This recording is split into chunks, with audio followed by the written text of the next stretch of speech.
အစီအစဉ်နံပါတ်4ရစာရေးဆရာမင်းကိုနိုင်မှဟောကြားပေးမှာဖြစ်ပါတယ်ဆရာမဟောကြားခင်ဆရာရဲ့ကိုရေးထိုးပတ်တီကိုဖတ်ကြားပေးပါမယ်ခင်ဗျာဆရာမင်းကိုနိုင်ရဲ့အမည်ရင်းမှာပေါ်ဦးတွန်းဖြစ်ပြီး1962ခုနှစ်အောက်တိုဘာလ18ရက်နေ့မှာရန်ကုန်မြို့၌မွေးဖွားခဲ့ပါတယ်မိဘများမှာအဘဦးတက်ညွန့်အမိဒေါ်လာကြီးတို့ဖြစ်ပြီးမွေးချင်းလေးယောက်တွင်တတိယမြောက်သားဖြစ်ပါတယ်ဘုံမမိဘများမှာ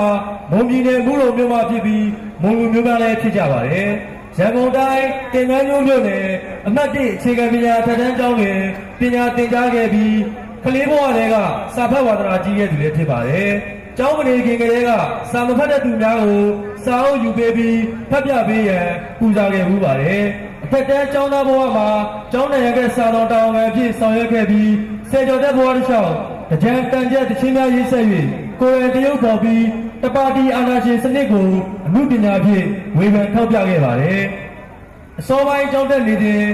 နှစ်များမှာ1980ခုနှစ်လိုနှစ်များအတွင်းရန်ကုန်ဝိဇ္ဇာသိပ္ပံတက္ကသိုလ်တွင်တတဝေဒအထူးပြုပြီးပညာသင်ကြားနေကနိုင်ငံရေးကိုစတင်စိတ်ဝင်စားလာခဲ့ပါတယ်။လူပညာသင်တက်ကြွသောအသင်းဝင်တစ်ယောက်ဖြစ်ပြီးစာဖတ်ခြင်း၊ကြပြရေးခြင်းနှင့်ကာတွန်းဆွဲခြင်းအထူးသဖြင့်တေယသာကာတွန်းများတို့တွင်ဝိလျော်ခဲ့ပါတယ်။နှစ်စဉ်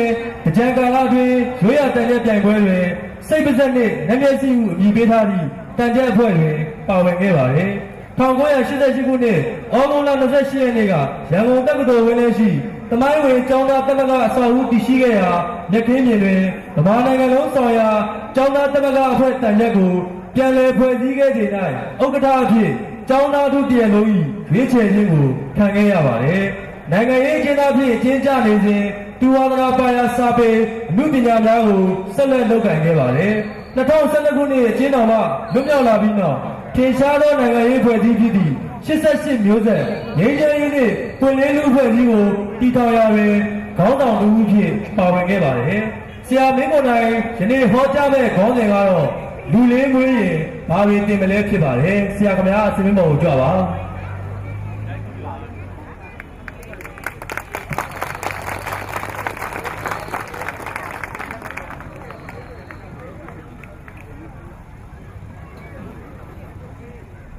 ဒီနေ့ခေါင်းစဉ်ကလူကလေးကြီးရင်ဘာတွေသင်မလဲတဲ့အဲ့တော့တင်မောတယ်ကျွန်တော်ကြည့်လိုက်တော့လူကြီးတွေရောလူကလေးတွေရောအစုံပါတယ်ပေါ့နော်ဘယ်သူ့ကိုဦးစားပေးပြီးတော့ပြောရမလဲလို့ကျွန်တော်တွေးတာအဲ့တော့ကလေးနဲ့လူကြီးတကယ်ရှင်းလာပြီဆိုရင်ဘယ်သူ့ကိုဦးစားပေးမလဲလားတွေးရတယ်ကျွန်တော်စာရေးဆရာမဝေတာကြီးကိုတတိရတယ်သူ့ကြပြာကိုကျွန်တော်တို့အထက်တန်းကျောင်းသားတို့ဘဝတော့လည်းသင်ရတယ်အထူးသဖြင့်တော့အဲဒီတာသည့်မြေတို့ဆိုတဲ့ကြပြာကအစွဲလန်းဆုံးပေါ့သူတစ်ပါးရဲ့အမြင်မှာနီဝါတင်ကိုယ့်မြင်မှာလည်းဖြူပြပွင့်ရမယ်ဆိုပြီးတော့အဲ့ဒီစာရေးဆရာမကသူ့ရဲ့ကလေးကိုမွေးဖို့ဆေးရုံမှာရောက်တဲ့အခါဆရာဝန်ကတယောက်ကိုပဲယူခိုင်းတယ်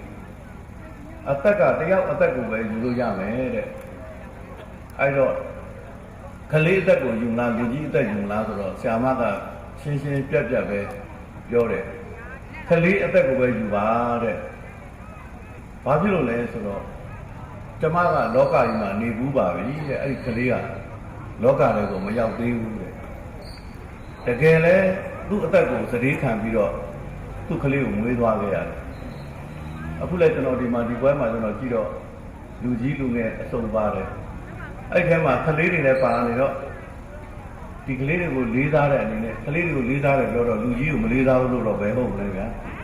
သူတို့ကိုတန်ဖိုးထားတဲ့အနေနဲ့ကျွန်တော်ကလေးတွေကိုမွေးပြီးရင်ကျွန်တော်တို့ဘာတွေသင်မလဲဆိုတာကိုကျွန်တော်ဆွေးနွေးနေတာအမှန်တော့ကျွန်တော်တယောက်ပဲပြောနေတာမဟုတ်ဘူး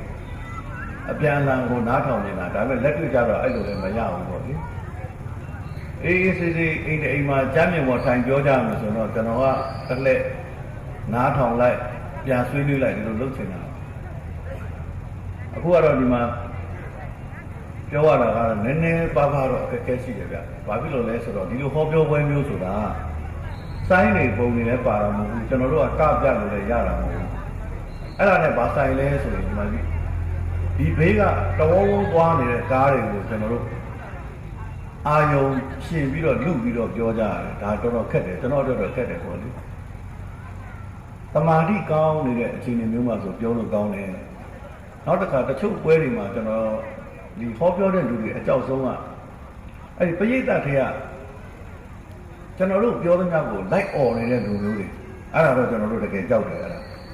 ဘာဖြစ်လို့လဲဆိုတော့အလုပ်လုပ်ရတာသိခက်ခဲဆိုတယ်ဘယ်လိုရည်ရွယ်ချက်နဲ့မှတော့မဟုတ်ဘူးဗျသူတို့ရင်းနှီးတဲ့ကြွားဝင်တဲ့သဘောနဲ့လည်းပါကြတယ်ပေါ့ဒါပေမဲ့အဲ့ဒီစင်မော်ကစာရေးဆရာပြောသမျှကိုတခွန်းမကြံအဲ့ဒါလူတွေကလည်းနှမ်းអော်နေအဲ့ကြတော့ဒုက္ခတွေရောက်တော့အခုဒီမှာကကာလန်ဘေးမှာဆိုတော့ဘယ်လိုပဲဖြစ်ဖြစ်ရင်း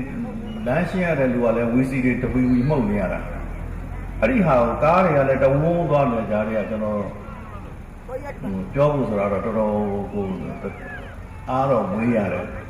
ဒါပေမဲ့အခြေအနေကဒီလောက်ပဲလေဒါကိုပဲကျွန်တော်တို့အကောင်းဆုံးဖြစ်အောင်လုပ်ရမှာအရင်တော့ဖုန်းတွေပေါ်ကားသားတော့မသိတဲ့ဆိုးကြတာပေါ့ဆက်စင်ရဲ့ဘေးမှာလူတွေကနည်းနည်းမသေးပွဲတဲ့ဟာနှမျိုးတော့ရှိတယ်အချိန်တုန်းကကျွန်တော်တို့အငိမ့်လို့ဘာလို့ကြည့်လိုက်ပေါ့နော်ကျွန်တော်ငယ်တော့အငိမ့်စိန်နေဆိုရင်စင်ရဲ့ဒီဘက်ဘယ်ဘက်ညာဘက်တောက်နေရတာကာလာသားတွေရဲ့နေရာသူတို့ကသူများတဲ့အထုလိုင်စင်ရတယ်သူတို့ဘာမဆိုသူတို့អော်လို့ရတယ်လက်ခောက်ဝီစီတွေမှုတ်လို့ရတယ်ပေါ့အဲ့ဒီကနေပြီးတော့ပွဲတော်တော်များများမှာကျွန်တော်တို့တွေ့ဘူးတာကအဲ့နားနေပြီးတော့တယ်လီဖုန်းတွေပြောကြတဲ့လူတွေပေါ့အဲ့ဒါအိမ်နဲ့တယ်လီဖုန်းပြောနေတာအခုဒီမှာတော့ကျွန်တော်ကြည့်လိုက်ပါတယ်ပြည်သက်ထဲမှာဘယ်သူမှဖုန်းတွေမပြောဘူးတယ်လီဖုန်းတွေလည်းအတန်တိုးထားကြတယ်ထင်တယ်အဲ့ဒါတော့တော်တော်တိုးတက်တဲ့လက္ခဏာပဲရွာတရွာကဒေသတစ်ခုကသူ့အတူချမ်းသာတာတို့မြို့ဖြစ်တာတို့စင်းရတာတို့တောဖြစ်တာတို့အဲ့ဒါကအရေးမကြီးဘူးလူတွေရဲ့အဆင့်အတန်းကပဲအရေးကြီးတယ်ဆိုကျွန်တော်အောင်းလို့အဲ့ဒီကလူတွေကိုကျွန်တော်ရောက်နေတာကြားလာပြီတယောက်မှတယ်လီဖုန်းထပြောတာကိုမကြားအောင်တယ်လီဖုန်းတွေလည်းမမြည်ဘူးလူတိုင်းမှာတယ်လီဖုန်းမပါဘူးလားဆိုတော့ပါတာပေါ့အားလုံးပါတာပေါ့တချို့ဆိုနှလုံးတော်ကင်ထားသေးတယ်နော်ဒါပေမဲ့သူတို့အသိစိတ်ကိုကျွန်တော်လေးစားတယ်ဖုန်းကိုအတန်တိုးထားလိုက်တယ်ဖုန်းလာလို့ရှိရင်လှုပ်သွားတယ်အဲ့ vibration လှုပ်သွားရင်သူကပ်ပြီးတော့ပြောလိုက်တယ်ပွဲထဲမှာရောက်နေတယ်နောက်မှပြန်ဆက်မယ်ဒါကြောင့်ဒီပွဲကင်းကပိတ်ကကြီးကအိန္ဒိယရတယ်အစစ်တမ်းတစ်ခုကောင်းကောင်းရှိအခုပြောတော့မှဘုံတလုံးကထမြည်နေတဲ့အရေးထဲမှာဒါကတော့မတော်တဆပေါ့လေတယောက်လောက်တော့ရှိသွားတာပေါ့အများထဲမှာဟိုမှာနှိပ်နေပြီးဖုန်းကိုတစ်ခါတည်းဟိုအတန်တွေတိုးတဲ့လူလည်းတိုးကုန်ကြပြီကောင်းပါလေမမြင်သလိုပဲနေလိုက်မယ်ကောင်းတဲ့အလုပ်လုပ်တာကိုကျွန်တော်တို့အားပေးရမှာပေါ့လူတွေရဲ့အများစုရဲ့သဘောထားကအားလုံးအနောက်အဆက်မဖြစ်အောင်လို့အပြန်အလှန်ထိမ့်သိမ့်ကြတာဒီထဲမှာအစီပြေတဲ့လူပါမယ်အစီမပြေတဲ့လူပါမယ်ဒါတွေနဲ့အရေးမကြီးကိစ္စတစ်ခုငါကြောင့်အားလုံးစုပေါင်းလုပ်ထားတဲ့အခမ်းအနားတစ်ခုအများနဲ့လုပ်တဲ့အလုပ်တစ်ခုအထိကိမခံဘူးဆိုတာကအဲ့ဒါအမှန်တန်ကောင်းတဲ့လက္ခဏာဟိုပြီးတဲ့အခါကျတော့ဒီမှာဘယ်အခမ်းကဏ္ဍကပါတယ်ဆိုတာအရေးမကြီးဘူးကျွန်တော်ဒါကိုပြောချင်တာတာမန်နားထောင်တဲ့လူနဲ့လာတယ်ဒါပေမဲ့အကောင်းဆုံးနားထောင်တဲ့လူဆိုတာလည်းတောင်းတပြောတာပေါ့အောက်ကနေပြီးတော့စင်မောကလူကအာကျုံမှန်တဲ့စိတ်ပါလက်ပါယုံကြည်တာကိုပြောနေတဲ့ဟာအပေါ်မှာကောင်းကောင်းမွန်မွန်နားထောင်ပြီးတဲ့ပေးတိုင်းရဖို့လည်းဒါတော်တော်ရခဲ့တဲ့ဒုံမဘတရားပဲရုပ်လေကောင်မှကြာမှအစဉ်ပြေလားလို့လည်းဒီလိုလည်းမဟုတ်ဘူးညာတော့အဖြစ်တော့ခမ်းမတွေမှာတော့အစဉ်ပြေတယ်ဒီလိုနေရာတွေကတယောက်နဲ့တယောက်အကုန်ပြီးတာတော့တယောက်ဝင်လာရင်ကျန်တဲ့လူတွေလိုက်ပြီးတော့နှုတ်ဆက်နေတယ်လက်ကြီးတွေပြပြီးဟိုမှာကောင်မလာပြီးဟိုမှာမတူလာပြီးဘာဝလာပြီးဆိုပြီးတော့အဲ့လိုတွေဖြစ်နေတာသူကအမျိုးတွေကြီးပဲဖြစ်နေတာပေါ့နော်ကျွန်တော်ဘာလို့သွားသတိရတယ်ဆိုတော့ဒီကိုရီးယားနိုင်ငံမှာဟို orchestra ခေါ်တဲ့တန်ဆုံတီးဝိုင်းကိုသွားပြီးတော့ကြည်တာကျွန်တော်သိထားတာနော်ကိုရီးယားနိုင်ငံဆိုတာဒီအရှိအာရှယဉ်ကျေးမှုနိုင်ငံနော်ဟိုအနောက်တိုင်းတွေမှာတော့အစိုးရကကျွန်တော်သိပြီးသားပြဇက်တွေဘာတွေကြည့်မယ်ဆိုရင်ယုံထဲကိုဝင်လာတဲ့သူဟာနည်းနည်းလေးနောက်ကျတာနဲ့ဘာလို့ရတယ်လဲဆိုတော့ဒီတိုင်းလမ်းလျှောက်ဝင်လာလို့မရတော့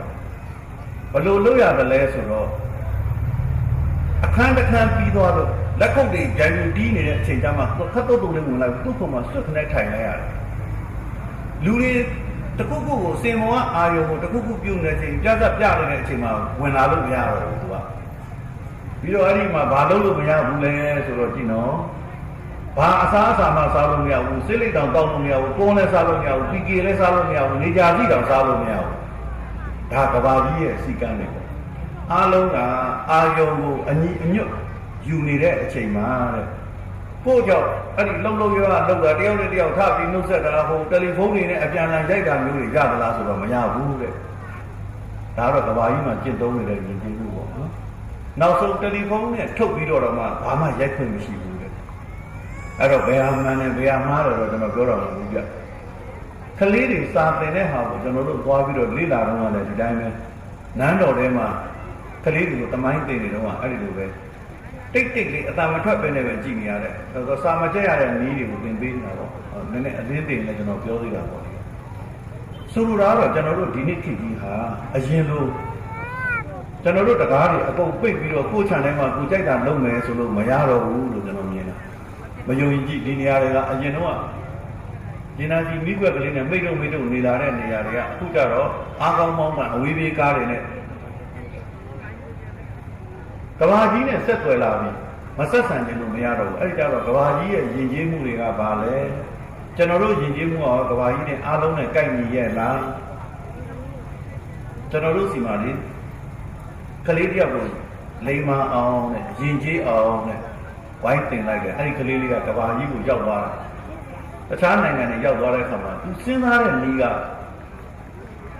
အယုအသေးအလေးအမြတ်ပေးရမယ့်နေရာတွေရောက်ရင်ဖဏတ်ချွတ်ရမယ်ဆိုတာကိုသူ့ဝိုင်းတင်ပေးလိုက်တယ်တရားနေပြီးတော့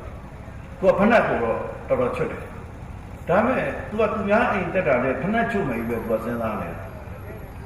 ဒါမဲ့အဲ့ဒီနိုင်ငံကလူတွေကကြတော့အုတ်ထုတ်ချွတ်မှယဉ်ကျေးတယ်လို့သတ်မှတ်ထားတယ်အဲ့ဒါရောက်ခါသားကသူတော်တော်ဒုက္ခရောက်တယ်ဆိုတာကျွန်တော်ပြောပြတယ်အဲ့တော့ကျွန်တော်တို့လူကြီးတွေနဲ့စဉ်းစားကြရကောင်းလာတာနော်ကိုတတ်မှတ်ထားတဲ့ယဉ်ကျေးမှုကကိုယ်နေရာမှာတော့ဟုတ်တယ်ကဘာကြီးမှာကျတော့သူများအိမ်ထဲဝင်သွားလို့အုတ်ထုတ်မချွတ်ရင်ပြဿနာရှိတော့ဒါပေမဲ့ကျွန်တော်တို့စီမှာကျတော့ဒါပြဿနာမဟုတ်ဖဏတ်မချွတ်လားကပဲအဓိကအဲ့တော့ကိုယ့်အိမ်မှာကိုယ်နေမှာသေကမှဒီမှာပဲသေမယ်ဆိုလို့တော့ကိုယ့်ကိစ္စတော့ရတာပေါ့ကိုယ့်ကလေးတွေကတော့ကဘာကြီးနဲ့မဆက်ဆံလို့မရဘူးအဲ့ဒီပြဿနာကျွန်တော်တို့ကြိုက်တယ်လို့မာနကြီးလို့ရတယ်ဒါပေမဲ့ကလေးတွေမယုံကြည်ပါဒီကနေ့ကျွန်တော်တို့ကလေးတွေကြည်နေတာကျွန်တော်တို့ပြည်တွင်းကအကြောင်းအရာတွေဒီမကဘူးကဘာကြီးမှာလှုပ်ရှားနေတယ်များသူတို့တယ်လီဖုန်းထဲမှာပို့ပြီးတော့ကြည့်နေပြီအဲ့ဒါကိုမပို့နဲ့လို့လည်းကျွန်တော်တို့ပြောလို့မရဘူးနော်လက်တွေ့မှာဘယ်လိုမှမရဘူး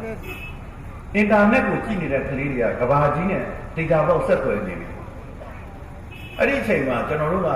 ကိစ္စကြီးပဲအမှန်လို့ပြောလို့လုံလောက်ပါမလားကျွန်တော်ဒါလေးတွေးတာအဲ့ဒါနဲ့ကျွန်တော်ဒီကောင်းစဉ်ရွေးတယ်ပေါ့နော်ကလေးနဲ့လူကြီးရှင်လိုက်ရင်ဘယ်သူဦးစားပေးမလဲဆိုတော့ကလေးကိုဦးစားပေးတဲ့အနေနဲ့ကလေးတွေကိုဘာတွေသင်မလဲဆိုတာကိုကျွန်တော်ဆွေးနွေးကြည့်ပါလူကြီးအကြောင်းတော့မပြောတော့ဘူးပေါ့ဘာဖြစ်လို့အချိန်ကနည်းတယ်ဗျအချိန်ကသိမရှိတော့ဘူးဘာဖြစ်လို့မပြောကြလဲဆိုတော့လူကြီးမလို့ပေါ့လူကြီးကကျွန်တော်လည်းပါတယ်လေကျွန်တော်လည်းအသက်50ကျော်ပြီပါလဲဆိုတော့ပြောရင်လည်းသူ့လောက်သိတာမရှိဘူးပြင်မလားဆိုတော့လည်းမပြင်တော့ဘူးကွာအယိုးကရင့်နေပြီဘာမှလည်းလုပ်လို့မရတော့ဘူးခလေးလူသားပြီကျွန်တော်တွေ့ဘူးတာပေါ့ကျွန်တော်တို့အမေရဲ့ရွာမှာကျွန်တော်တို့ရဲ့မွန်လူမျိုးတွေကအခုဒီရွာနာမည်ကိုကျွန်တော်ကြည့်တော့လေဒါမွန်နာမည်ဆိုတာကျွန်တော်သိလိုက်တဲ့သဘောကဟိုဒိတ်တရဲဆိုရင်ဒိတ်တရဲဆိုလို့ခေါ်ကြတယ်ဒါဆိုရင်ဂုံးပေါ့တောင်ဂုံးလေးပေါ့ဒိတ်ဆိုတာဒိတ်စွန်ပါဒိတ်တရဲပြီးတော့ဒီရွာနာမည်ဒိတ်တရဲကတော့တရဲလေးတွေရှိတဲ့ဂုံးပေါ့ထားပါတော့ကျွန်တော်တို့မွန်ပြည်နယ်ဘက်မှာအမေတို့ရွာမှာလူကြီးလာတဲ့အခါမှာအိမ်တိုင်းကအလှည့်ကျအဲ့ခံပြီးတော့ကျွေးရတယ်အဲ့တော့သူတို့ခေတ်ကလူကြီးလာတော့တစ်ခါကျတော့တာဝန်ကြတာဘယ်လိုလဲဆိုတော့မုတ်ဆိုးမသားအမေနဲ့ကလေးလေးနဲ့မိန်းကလေးနဲ့အဲ့ဒါအိမ်မှာရှိတာကငါးတစ်ကောင်နဲ့ရှိတာငါးခင်တစ်ကောင်နဲ့ရှိတာအဲ့ဒါကိုလူကြီးကိုကျွေးမယ်ဆိုတော့အမေက အဲ့ဒီ9ခင်ကိုထုတ်ပြီးပကံလေးထည့်နေတာခလေးရပါပြောလို့ဆိုတော့အမေကိုစားလို့လည်းခြံအောင်ဟဲ့အခုစားမှလူကြီး तू သိပါတယ်ရှေ့လူနောက်လူ तू သိပါတယ်သူအပါဝင်ငါတို့3ယောက်စားမယ်ဆိုတာ तू သိပါတယ်ကလေးကမဟုတ်ဘူးနော်အမေလူကြီးမလို့ပြောနေတာအဲ့တော့ကလေးကဘယ်လိုပဲပြောလူကြီးနဲ့ပြရင်တော့ကလေးကရှုံးရတာဟုတ်နေမလုံးနဲ့နေမရှိနဲ့ငါသိတယ်လူကြီးဆိုတာသိပြီးသားလို့တော့အဲ့မှာ9ခင်ကြီးတစ်ကောင်လုံးချပေးတာတကယ်အမျော်မြင်ရှိတဲ့ကလေးဆိုတော့ဒီတိုင်းမလွတ်ထားဘူးခန်းစည်းကြားရတဲ့ချောင်းကြီးအဲ့ဒါနဲ့အဲ့ဒီလူကြီးဆိုတဲ့လူကသူပထမအပေါ်အချမ်းကိုရက်ပြီးတော့သူစားလိုက်တာပုံသွားတဲ့အခါမှာအောက်ကအချမ်းကိုဆက်စားလို့9ခင်ကြီးကိုတို့လှန်လိုက်တာအဲ့ဒီအချိန်မှာကလေးကခန်းစည်းရတယ်လမ်းអော်လိုက်တယ်အမေလူကြီးလှန်နေပြီလူကြီးကအဲ့တော့အမေတို့ကပြောပြတာအဲ့တော့မှတဲ့လူကြီးကပကံကြီးကိုလှန်ပြီးသားပကံကြီးကို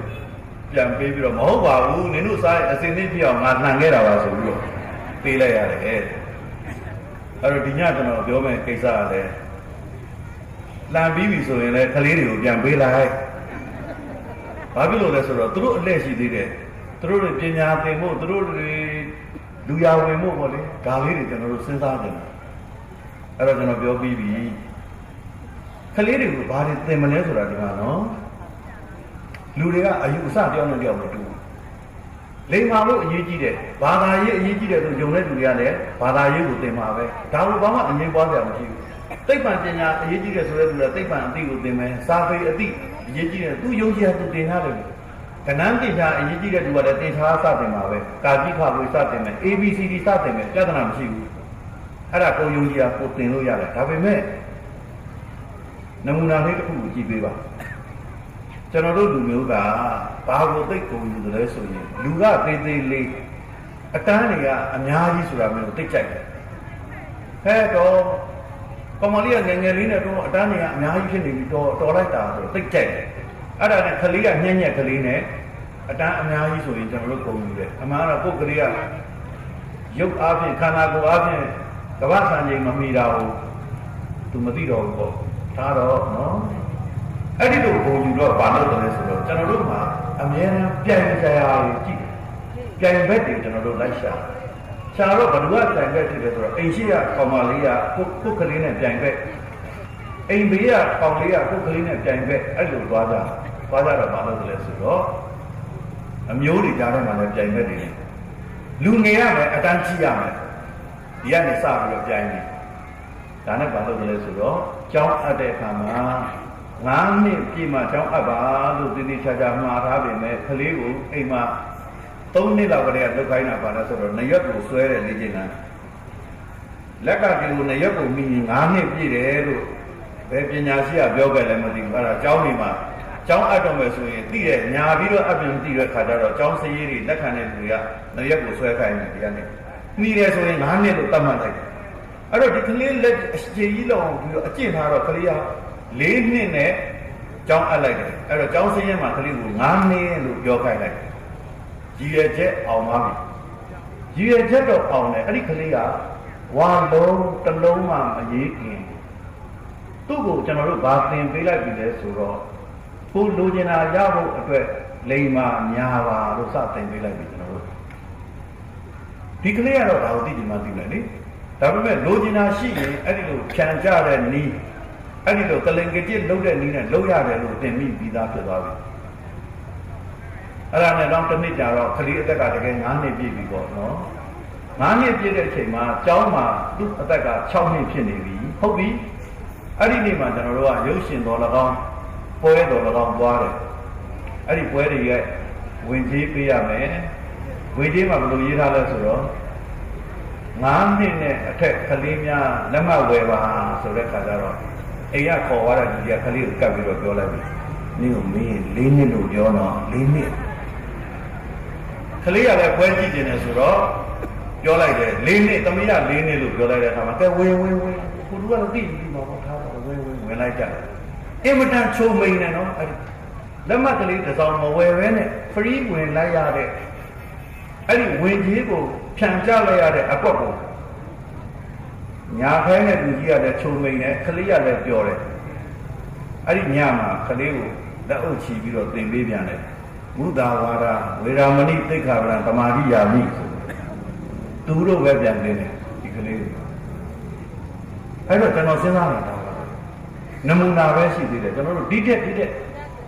cho nó ra là nó khơi thì chỉ là những cái tìm biết này cho nó là có đi bao xa rồi thì mình mẹ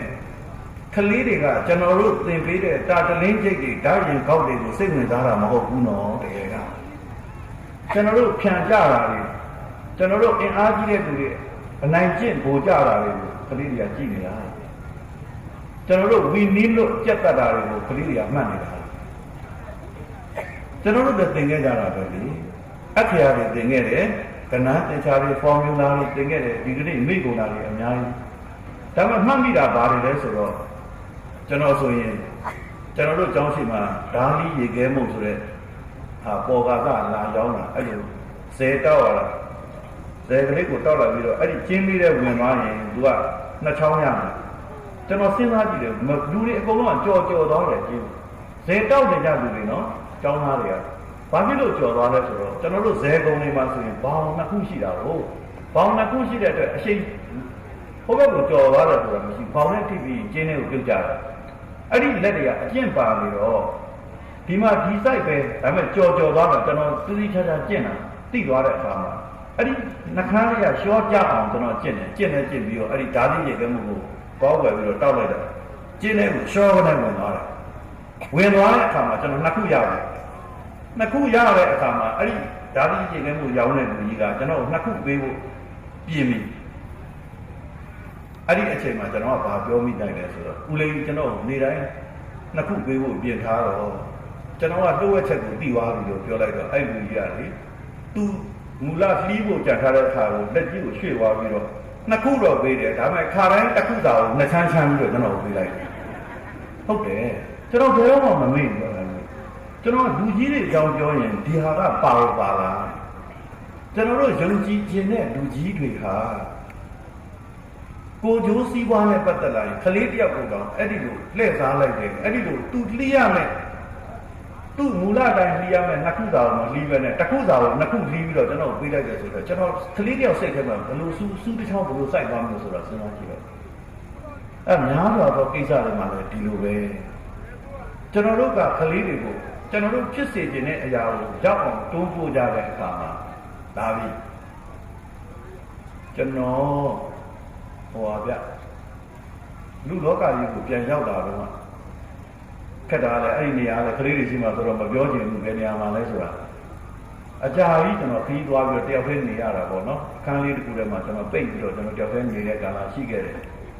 အဲ့ဒါက3ချိန်ကိုပေါင်းလိုက်တော့တိတ်မကြဘူးအနည်း20ပေါ့ရေချိုးကန်းလေးလောက်ရှိတဲ့အခန်းလေးထဲမှာနှုတ်တုပ်ကလေးထားနေကြရတယ်အဲ့လို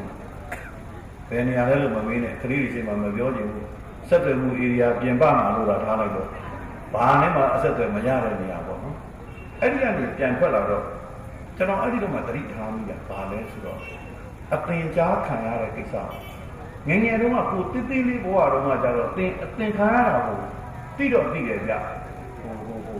အာရုံထဲမှာသိခင်နေရှားရှားမရှိဘူးကျွန်တော်အဲ့လိုပြန်ထွက်လာတဲ့အရွယ်မှာ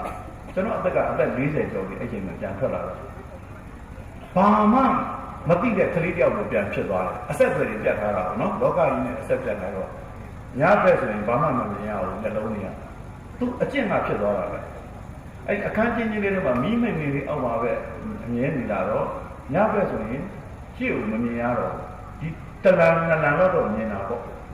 ကားလမ်းဆိုရင်လုံးဝမဖြတ်ဘူးရဲဘူးဘာလို့ဒီနေ့မှမွေးပြီးတော့လမ်းလျှောက်တတ်တဲ့ကလေးကိုကားတွေဆွတ်ရှက်ခတ်တဲ့နေရာကိုခေါ်သွားကြည့်သူမကူရဲတယ်လို့ပဲကျွန်တော်လည်းမကူရဲတော့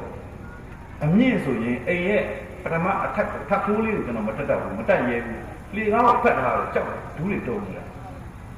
ဆိုတော့အသစ်တစ်ခုဖြစ်သွားပြီကျွန်တော်ကပြင်းကြီးမာကြီးပဲ16နှစ်တီတီဒီငုတ်တုတ်ထိုင်နေရတဲ့လူကအိမ်ထပ်ထိုးပေါ်မတက်ရဲဘူးဖြစ်သွားပြီကားလမ်းကိုမကူရဲဘူးညဘက်မမြင်ရဘူးပတ်စံတွေမသုံးတတ်ဘူးအဲ့လိုဖြစ်သွားပြီအဲ့လိုဖြစ်သွားတဲ့အချိန်မှာလောကကြီးကိုနားမလည်ဘူးဖြစ်နေအဲ့တော့ကျွန်တော်ညီမလေးကကျွန်တော်ကိုတွဲပြီးတော့မြို့ထဲကိုစမ်းပြီးတော့ခေါ်သွားပြီးတော့လောကကြီးနဲ့ပြန်မိတ်ဆက်ပေးရတယ်မိတ်ဆက်ပေးတဲ့အခါမှာ မိန်းကလေးတယောက်ကပါစကားပေါ်ဆင်းလာတာအဲ့ဒီတော့လုံကြီးကထမိန်ကနောက်ကကွဲနေကျွန်တော်အတွင်းနဲ့ကျွန်တော်တို့ခေတ္တကထမိန်ကွဲမှုဆိုတာစိတ်တော်မကူရဘူးမိန်းကလေးချီတလုံးကိုမြင်ရတယ်ဆိုတာဒါသူ့အတွက်တော့တော်တော်လေးကိုရှားပါတဲ့ယတနာတစ်ပါးပေါ့အဲ့ဒီအချိန်မှာကျွန်တော်ပြန်လွတ်လာတဲ့အချိန်ကျတော့ကျွန်တော်အသက်40ကျော်ပြီအဲ့ဒီအချိန်ကျမှပြန်လွတ်တော့တမျိုးကြီးဖြစ်ဒီကောင်မလေးထမင်းကြီးကွဲနေပြီဆိုတော့ကျွန်တော်ညမလေးကိုပြောတော့ပြောလိုက်သွားဒီဟိုသူအဆက်ကွဲသွားလို့မယ်နေကာလဲကာပြီးတော့ထမင်းကိုလှည့်ဝတ်ခိုင်းလိုက်ဘတော်ရစကွဲသွားတယ်လို့ကျွန်တော်ထင်တာအဲ့မှာညမလေးကနှစ်ခုကိုရိုက်ပြီးတော့အဲ့ဒါကြောင့်စိတ်ကြစ်တာအဲ့ဒါကြောင့်ကိုကိုမခေါ်ချင်တာဆိုပြီးတော့ဒါကတမင်သက်သက်ခွဲထားတာလို့ပြောတဲ့အချိန်မှာကျွန်တော်လုံးဝနားမလဲဘူးဘာဖြစ်လို့ခွဲထားတာလဲစပြီးတော့ကျွန်တော်သိပြီငါတော့တော်တော်သင်ရတော့မယ်လောကအစ်စ်ကြီးရဲ့ငါရောက်လာပြီဒါပေမဲ့ကိုယ်ကိုလည်းဗျာဟောပေါ့တောသားပြောက်လို့သင်ပေးတာမျိုးမကြိုက်ဘူးအဲ့ဒါနဲ့လက်တွဲလို့ရှိရင်ညင်းရတယ်ခဲငါ့ကိုမတွဲနဲ့ငါတောသားမဟုတ်ဘူးဆိုအဲ့ဒါနဲ့ဟိုပါဘုံဝင်လာစူပါမားကတ်ကြီးတွေကိုဝင်သွားတာလ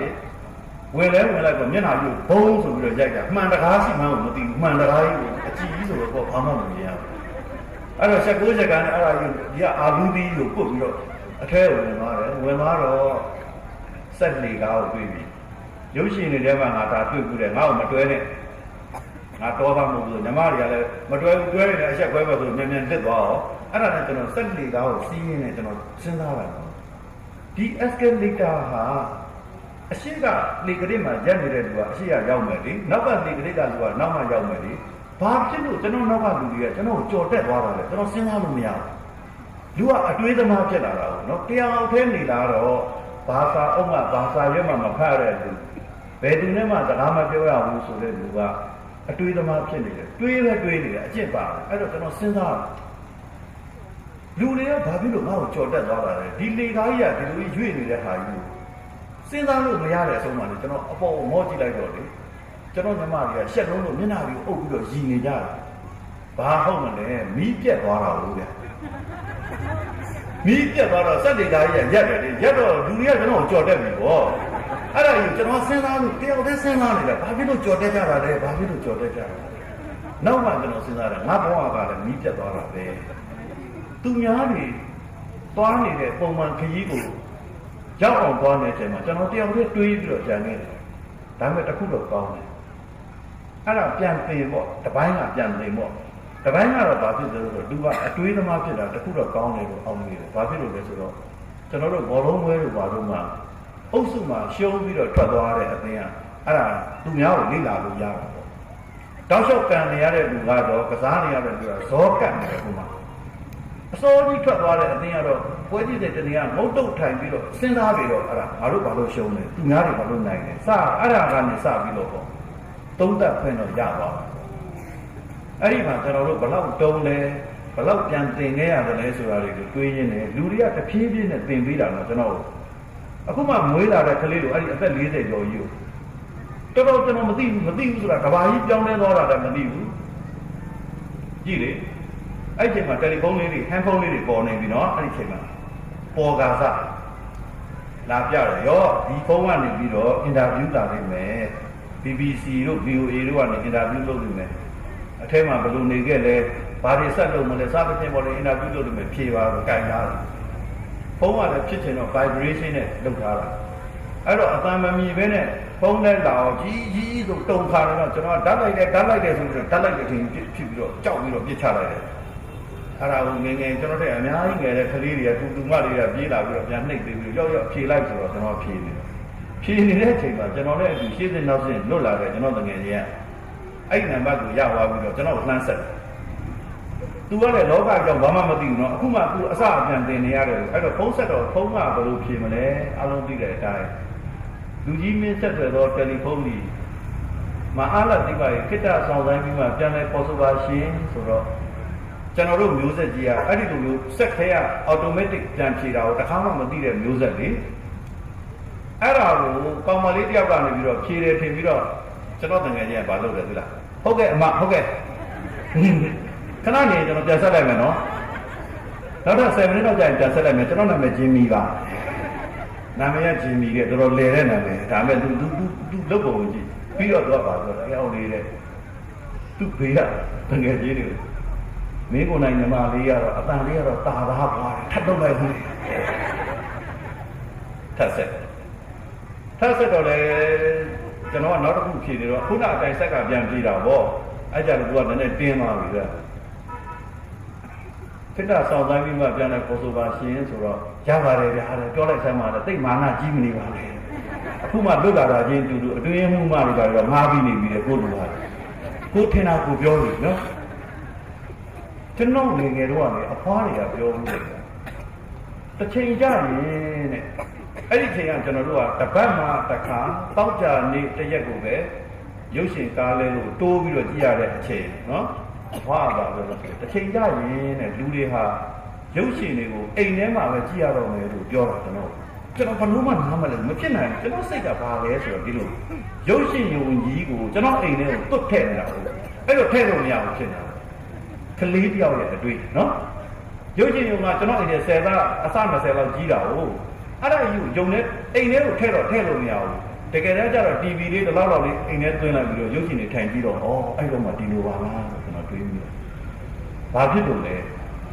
လူဆိုတဲ့တရားဝါကမတွေ့ရရင်မယုံဘူးကိုနားလဲတယ်လို့ပဲကိုလျှောက်စဉ်းစားနေတယ်ဒါလေးဒီမှာကြည့်ကျွန်တော်ခုနကတော့လေကား3ထစ်ကျွန်တော်တက်လာတဲ့စင်ပေါ်အဲ့ဒီအချိန်မှာကျွန်တော်သတိရတာပါလဲဆိုကျွန်တော်အမြင့်ကိုလေကားနဲ့တက်တိုင်းကျွန်တော်သတိရတာပါလဲဆိုတော့ကျွန်တော်ဘဝမှာပထမဆုံးလေမြန်စီးရတဲ့အတွေ့အကြုံကျွန်တော်သတိရတယ်လွယ်လွယ်စီးကြရတာတော့မဟုတ်ဘူးကျွန်တော်ကလေးဘဝတော့ဒီလို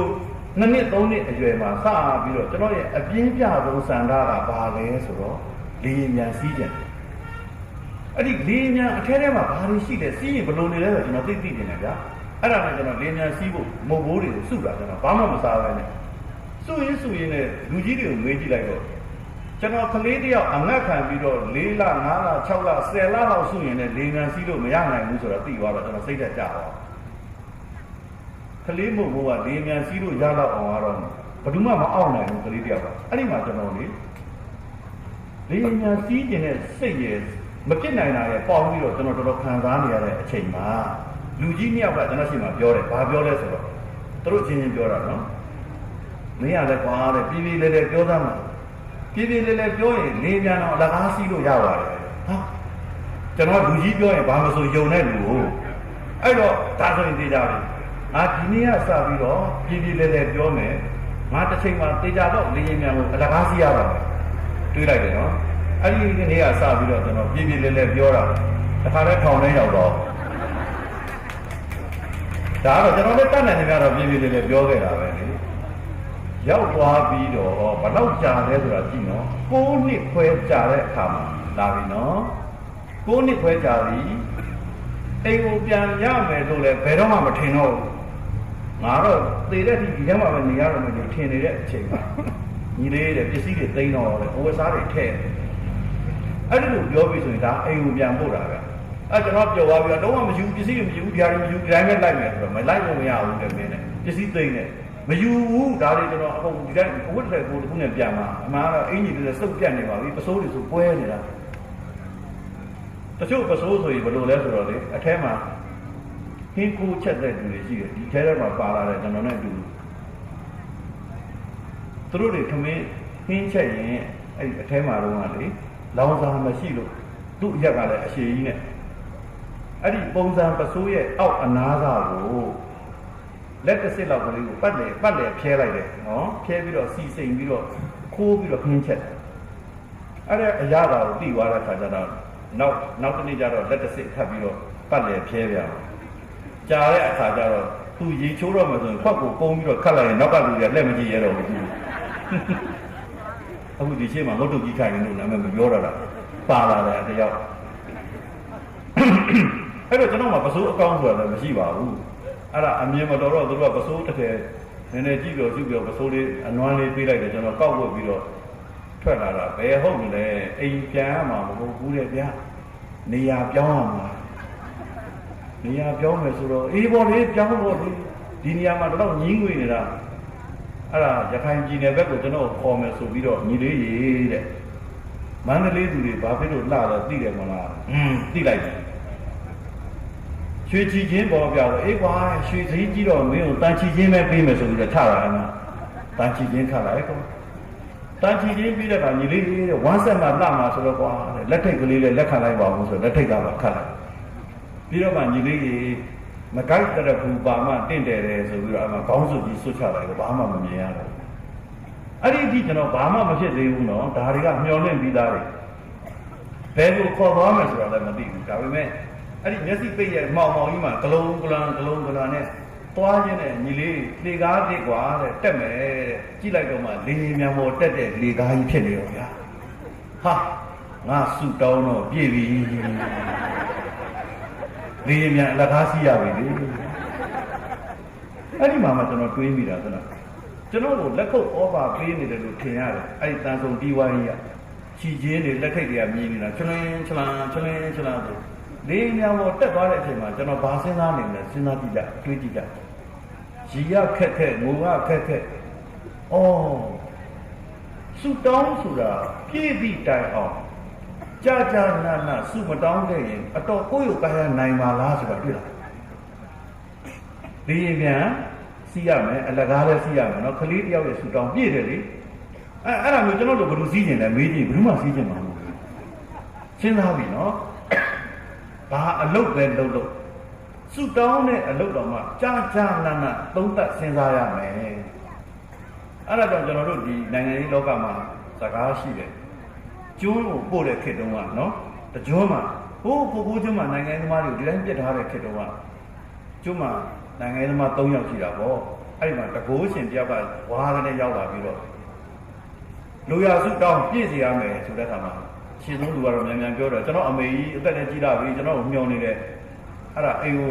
ပြန်ပို့ပေးပါဆိုတော့ပြည့်စီဆိုတော့သူကြောက်တော့အိမ်ပြန်ရောက်တော့နောက်တစ်ယောက်ကကျွန်တော်မှမိန်းမနဲ့ကလေးတွေရှိတယ်မတွေ့ရတာနှစ်ပေါင်းကြာနေပြီပြန်ပို့ပေးပါပြည့်စီပြန်ရောက်တော့နောက်ဆုံးတစ်ယောက်ကျွန်တော်တော့တကောင်ကျွဲ့ပြတယ်အမေလည်းမရှိဘူးမိသားစုလည်းမရှိဘူးဒီမှာနေရတာတယောက်တည်းဆိုတော့ပြင်းစရာကြီးခုန2ယောက်ပြန်ခေါ်ပေးပြည့်စီဆိုပြန်ရောက်တော့ပြီးတော့စုတောင်းပြည့်တယ်ဆိုရင်တော့နော်ဒါကြီးကတွေးကြရနော်ကျွန်တော်တို့တယောက်နဲ့တယောက်ကဘလောက်အချစ်အဆက်မှန်တယ်လေကိုယ်စုတောင်းဟာအတ္တကသူများကိုဘလောက်သွားထိကြိုက်သွားတော့တော်တော်စဉ်းစားကြကောင်းတယ်ဘာလဲလောကကြီးမှာဖြစ်ချင်တာအကုန်ဖြစ်မယ်ဆိုရင်တော့ကျွန်တော်တို့တွေကဘာကိုဖြစ်ချင်ကြတာလဲဒါပဲလေအဲ့ဒီကတကိုးရှင်တယောက်ကရောက်ပြီဆိုတော့ဒီနေ့တကိုးရှင်ကရောက်လာပြီးတော့အားလုံးကိုတယောက်ကစုကြည့်ပေးမယ်တေဒီချာစုတောင်းတဲ့အတိုင်းလူတိုင်းပြည့်စရာမလို့ဘာလို့စုတောင်းမလဲကျွန်တော်အဲ့ဒါအမတန်သိတယ်ကျမကဒီပေါက်ပြီးတော့ကျမနဲ့မတည့်တဲ့ဟိုဘက်အရာကောင်မကတော့ဒုက္ခရောက်ပါစေလို့ပြောရင်လည်းပြောမှာသူကသူ့ဘက်ကပြည့်အောင်လို့ပြောလို့တော့မရဘူးပေါ့ဒါပေမဲ့ဘယ်လိုပဲပြောအဲ့ဒီလိုတင်းသမျှစုပြည့်မယ်ဆိုရင်တော့ကျွန်တော်တို့အတော်အိုးနစ်ခွက်နေဖြစ်မယ်အဲ့တော့ကျွန်တော်တို့ကလေးတွေကိုလည်းကျွန်တော်တို့ကဖြစ်ချင်တာတွေအများကြီးရှိတယ်ကျွန်တော်တို့အသက်အရွယ်ထားလိုက်မှကျွန်တော်ပြောပြီးကျွန်တော်တို့ကိုယ်တိုင်ရဲ့အနာဂတ်တွေကိုဘာမှမဆွေးနွေးတော့ဒီကလေးတွေအနာဂတ်ကိုကျွန်တော်တို့ဘာဖြစ်ချင်လဲပြောမယ်တယောက်ကဆရာဝန်ဖြစ်စေချင်တယ်နောက်တစ်ယောက်ကတော့အင်ဂျင်နီယာဖြစ်စေချင်တယ်ရမယ်ရှင်းနေဖြစ်စေချင်တယ်ကြိုက်တာပြောအကုန်ဖြစ်မယ်လို့ထားလိုက်ဒါပေမဲ့အဲ့ဒီလောကကြီးအဲ့ဒီကဘာကြီးအဲ့ဒီမနက်ဖြန်ကြီးကအောင်မြင်ပါမလားနှပ်ပါမလားအဲ့ဒါလေးတစ်ချက်တွေးပြီးကျွန်တော်ပြောပြီးပြီနော်ကိုယ်ကလေးဟာကိုဖြစ်ချင်တဲ့ professional အသက်မွေးဝမ်းကြောင်းဖြစ်စေရမယ်ခဏထားလိုက်အဲ့ဒီလိုထားလိုက်သူတို့တကယ်အောင်မြင်မလားသူတို့ခစ်ကြီးသူတို့ဘဝကြီးကတကယ်အောင်မြင်မလားဒါဖြစ်လို့လေကျွန်တော်တို့ကသူတို့ကိုဘာတွေသင်ပေးလဲဆိုတော့ကျွန်တော်တို့ငယ်ငယ်တည်းကသင်ပေးခဲ့တာကဘာတွေမလို့လဲကျွန်တော်တို့ကအခရာနဲ့ကဏ္ဍသင်္ချာနဲ့ကိုအရင်ဆုံးသင်ပေးတယ်ကျွန်တော်ကျောင်းနေသွားတယ်အားလုံးကအရင်ဆုံးဝါလုံးရေးရမှာပဲအားလုံးကနောက်နေ့ဆိုကာကြီးခါခွေးတွေရေးရမှာပဲလေ1 2 3လေးတွေရေးတွဲရမှာပဲဒါပဲလေကျွန်တော်ထင်တာကလေအရင်ဆုံးကလေတလောကလုံးကဒီတိုင်းသင်တယ်လို့ကျွန်တော်ထင်တာပဲဟုတ်မလဲကျွန်တော်တို့နဲ့မတူတဲ့ကဘာကြီးရဲ့တချို့နေရာတွေမှာအများစုကြီးကကျွန်တော်တို့သင်တယ်လို့မသင်ဘူးဗျကလေးတယောက်ကိုမွေးလာတာနဲ့အခရာတွေကဏ္ဍတွေအရင်မသင်ဘူးလုံးဝမသင်ဘူးဘာစာမှမကြက်ခိုင်းဘူးဘာစာမှမရေးခိုင်းဘူးဘာတွေသင်လဲစာကိုအရင်မသင်ဘူးကျွန်တော်တို့ကစာကိုအရင်သင်တယ်ကျွန်တော်တို့ဒါကြောင့်မို့လို့ကျောင်းကဘယ်ကလေးဖြစ်ပထမဆုံးပြန်လာတဲ့နေ့ကိုပြန်စဉ်းစားကြည့်ကျွန်တော်တို့ကိုယ်တိုင်ကျောင်းသားဘဝပြန်စဉ်းစားကြည့်ကျောင်းသားဘဝရဲ့ပထမဆုံးနေ့ မူဂျိုသူငယ်တိုင်းရဲ့ပထမဆုံးနေ့ပြန်လာရင်ကျွန်တော်တို့ဝါလုံးလေးတွေအိမ်ကိုပြရတယ်လေအိမ်ကလူတွေကအမတ်ဆံမပေးထားတာကိုကြည့်ပြီးတော့ကျင့်တတ်ကြတယ်လေနောက်နေ့ကျရင်1နှစ်3လေးတွေကကြီးခါခွေးတွေအဲ့လောက်ရေးတဲ့တော်တယ်တတ်တယ်လို့ကျွန်တော်တို့ကခလေးကိုချီးမွမ်းကြတယ်ဒါပေမဲ့ကျွန်တော်တို့သင်ဖို့မေ့နေတာတွေမတူတာတွေတော်တော်ရှိတယ်ဒါလဲဆိုတော့ကဘာကြီးမှာသင်နေတာကတော့စာမသင်ခင်စိတ်ကိုအရင်သင်တယ်ဗျအဲ့တော့ကျွန်တော်တို့စီမှာစိတ်ကိုအရင်သင်တဲ့လူမရှိဘူးမဟုတ်လို့ရှိတော့ရှိတယ်ဒါပေမဲ့ပြိုင်ရရင်ဘာလို့အရင်ပြိုင်လဲဆိုတော့စာဘလောက်တက်ပြီလဲဆိုတော့ပြိုင်တာပေါ့ဒါကြောင့်ဗဒတန်းရောက်ပြီဆိုတာကိုလိုချင်တော့အတန်းတွေခိုးပြီးတော့အရင်ထည့်ကြတာပေါ့ကဘာကြီးမှာအထက်တန်းကျောင်းပြီးရင်တက္ကသိုလ်တက်ဖို့ကို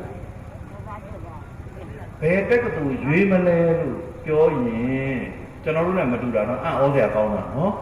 သူတို့က16နှစ်တည်းလည်းသင်ရတယ်12တန်းထိလည်းသင်ရတယ်12တန်းပြီးပြီဆိုတာနဲ့တက္ကသိုလ်တက်ဖို့ကိစ္စမှာဘာလုပ်တယ်လဲဆိုတော့ကျွန်တော်တို့စီမှာဆိုအမှတ်နဲ့ရွေးတာလည်းမဟုတ်ဘူးနော်ဘယ်နှမှတ်ရရင်ဘယ်ဟာမှီရဆိုတာမျိုးမဟုတ်ဘူးကြိုက်တာယူကြိုက်တဲ့တက္ကသိုလ်ကိုဝင်လျှောက် entrance ဖြေရမှာပေါ့ဝင်ဝင်စာမျိုးပဲအဲ့ဒီကြရင်လူတိုင်းကဆရာဝန်ဖြစ်ခွင့်ရှိတယ်အင်ဂျင်နီယာဖြစ်ခွင့်ရှိတယ်ဝင်ဖြေလေအဲ့ဒီဝင်စာမျိုးပဲဒါအထက်တန်းစာမျိုးနဲ့မဆိုင်တော့ဘူးတက္ကသိုလ်ဝင်ခွင့်စာမျိုးပဲကိုဖြေလို့အဆက်အဟတ်တဲ့ရင်တက်တယ်ဟုတ်ပြီအဲ့ဒီတော့လူတိုင်းကကြိုက်တာကိုရွေးကြတဲ့အခါမှာကျွန်တော်တို့နဲ့မတူတာနော်ကျွန်တော်တို့က16နှစ်နဲ့စရမ်းအောင်ပြီးတော့တက္ကသိုလ်ကိုမြန်မြန်ရောက်အသက်20မှာဘွဲဝစ်စုံနဲ့အိမ်မှာဓာတ်ပုံရိုက်အိမ်မှာချိန်ထားအဲ့ဒီအချိန်မှာသူတို့ကဘဝထဲမှာလိလာလို့ကောင်းတုံးရှိသေးတယ်ဘွဲရဖို့ကနံပါတ်1မဟုတ်ဘူးကဘာကြီးမှာမတူတာနော်ကောင်းပြီကြည့်မယ်အထက်တန်းကျောင်းစာမေးပွဲဖြေပြီးတဲ့အခါမှာတက္ကသိုလ်တက်လို့ရပါတယ်နဲ့မတက်ဘူးဒါအောင်ကျွန်တော်ပြောနေတာမတက်ပဲဘာလုပ်လဲဆိုတော့ကဘာကြီးကိုလှည့်ပြီးတော့လိလာတယ်ဗျပြောနေတာကတော့ဘယ်တက္ကသိုလ်တက်ရင်ကောင်းမလဲဆိုတာကိုကိုယ်တိုင်လိလာဖို့တစ်နှစ်တိတိစောင့်လိုက်တယ်စောင့်ဆိုင်လိုက်တယ်အဲ့ဒါသဘောတူလားမေးကြည့်လိုက်ဟုတ်အထက်မှာရှိနေအားလုံးကျွန်တော်တို့ကလေးတွေအထက်တန်းကျောင်းပြီးလို့တက္ကသိုလ်ကိုမတက်သေးပဲတစ်နှစ်လောက်လိုက်လေ့လာမယ်ဆိုတော့ဘလို့သဘောတူလဲလို့မေးကြည့်ဘုရားအရင်ကောင်မလေးကနင်းနဲ့ပြိုင်ဘက်လေ तू ကနေတဲ့တန်းကြီးသွားမှာပေါ့ဆိုလိန်ဆွဲလာရုံနဲ့ကလေးကိုတော့ဒါ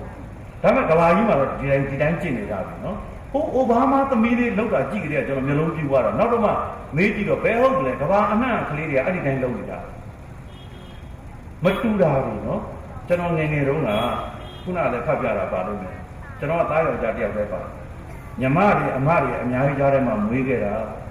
အတော်အပြိုတွေအမဝုန်းဝဲတွေကလည်းရန်ကုန်မှာတက္ကသိုလ်လာတက်ဖို့ကျွန်တော်တို့အိမ်မှာနေကြတော့အိမ်မှာလေမိမသားကြီးပဲယောက်ျားလေးဆိုလို့ကျွန်တော်ပြောပဲအဲ့တော့အမေကအမျော်အမြင်ရှိရှိစဉ်းစားတယ်ငါသားလေးကြာရင်မိမတွေကြားထဲမှာအားနွယ်သွားမယ်အဲ့တော့လုပ်ငန်းတစ်ခုထူထောင်လိုက်တယ်ဘာလုပ်ငန်းလဲဆိုတော့အဲ့မှာအလုပ်သမားတွေရောက်လာအောင်လို့ကြားရရှိအောင်လို့သူတည်ထောင်လိုက်တဲ့လုပ်ငန်းကအမျိုးသမီးဇာဘော်ဒီချုပ်တဲ့ယုံထောင်လိုက်တာပြီးသွားရောက်လာတာစက်ချုပ်သမားလေးတွေကြီးပဲအကုန်လုံးအဲ့ဒီတော့မှကျွန်တော်ကမိမတွေအကြောင်းကိုနည်းနည်းစပြီးတော့နားလည်လာတယ်အဲ့လိုပြောတော့အန်ဒီရတော့ရှိတယ်ဗျဒီနေ့တော်တော်နားလည်လို့ဒါဆိုဒီလိုတော့လည်းမဟုတ်ပါဘူးတခုတော့ရှိတာပေါ့ဓာန်ပေါက်ဆိုင်မှာစပွဲထိုးတဲ့ခြာတိတ်လေးလို့ပေါ့ဓာန်ပေါက်အကြောင်းကိုနည်းနည်းပါးပါးသိတယ်ပေါ့နော်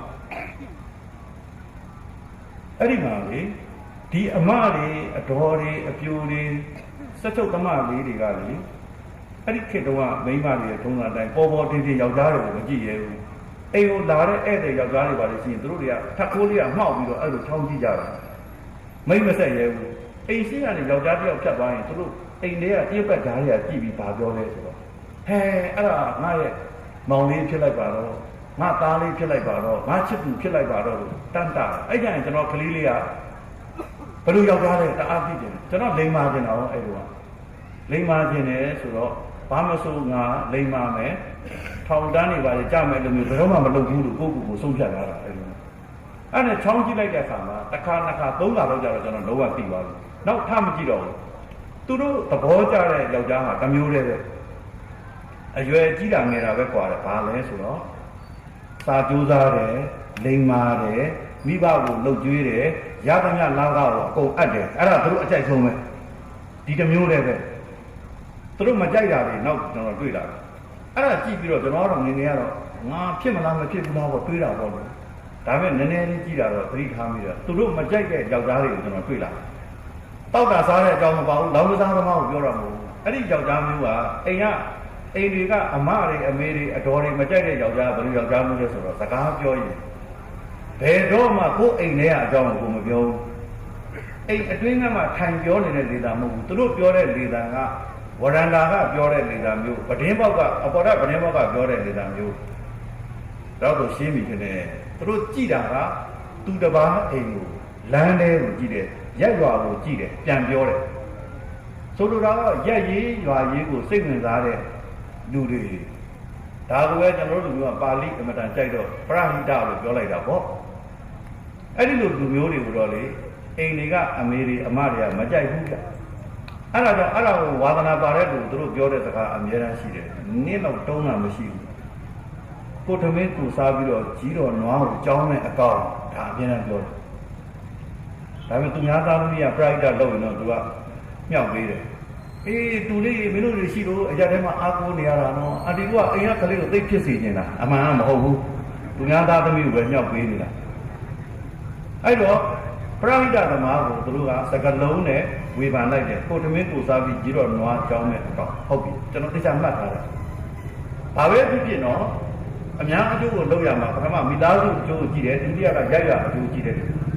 နောက်နည်းနည်းကြည့်တာတော့တတိယအမျိုးအစားကိုတွေ့သွားတယ်ဗါလဲဆိုတော့အဲ့ဒီလူတွေကစကားပြောရင်တိုင်းပြည်အကြောင်းကိုပြောတယ်လူမျိုးအကြောင်းကိုပြောတယ်တိုင်းပြည်နဲ့လူမျိုးအကြောင်းကိုပဲစဉ်းစားတယ်ကြံတယ်တွေးတယ်လုပ်တယ်အဲ့ဒီလူတွေကိုတော့အရက်ထဲမှာခေါ်လိုက်တာပေါ့နိုင်ငံရေးသမားလို့ခေါ်လိုက်တာပေါ့အဲ့ဒီလူတွေအတွက်ရလက်ကိုလည်းလူတွေကတခါတည်းသတ်မှတ်ပြီးသားဆိုတယ်စကလုံးနဲ့တော့မပြောကြပါဘူးအဲ့ဒီတော့လက်ကလေးကိုဒီလိုလေးပူပြီးတော့ပြလိုက်တယ်လက်ထိတ်ခတ်ပြီးသားပုံလေးကိုပြလိုက်တယ်ဒါဒီခကြီးထဲမှာကျွန်တော်ကြီးလာတာနော်နိုင်ငံရေးသမားဆိုရင်လက်ထိတ်ခတ်ခံရမယ်လို့တေချာပေါက်နားလည်ထားတဲ့လူလောကကြီးထဲမှာကျွန်တော်တို့ကြီးပြင်းလာအဲ့ကြိုက်တာကြီးဘာမှမဟုတ်ဘူးဒီမှာရှိတဲ့ကလေးတွေလည်းအဲ့ဒီ၃မျိုးထဲမှာတစ်မျိုးမျိုးရွေးရမှာပဲလေဘာများရွေးတင်နေလို့လဲသားလိမ်မှာသမီးလိမ်မှာအနေနဲ့မိဘကိုလှုပ်ကြွေးတဲ့မိသားစုကိုတပြားမကြံပြန်အပ်ပြီးတော့ပျော်ရွှင်တဲ့မိသားစုကဂုဏ်သိက္ခာရှိတဲ့အလုပ်ယာဓုယာကံကောင်းကောင်းโอเคကြိုက်တာပြောအဲ့ဒါဖြစ်ချင်းဖြစ်ပေါ့မဖြစ်ရင်တော့တဆင့်တက်ရင်တော့ရိုက်ရေးကြီးလောက်ရတော့မှာပေါ့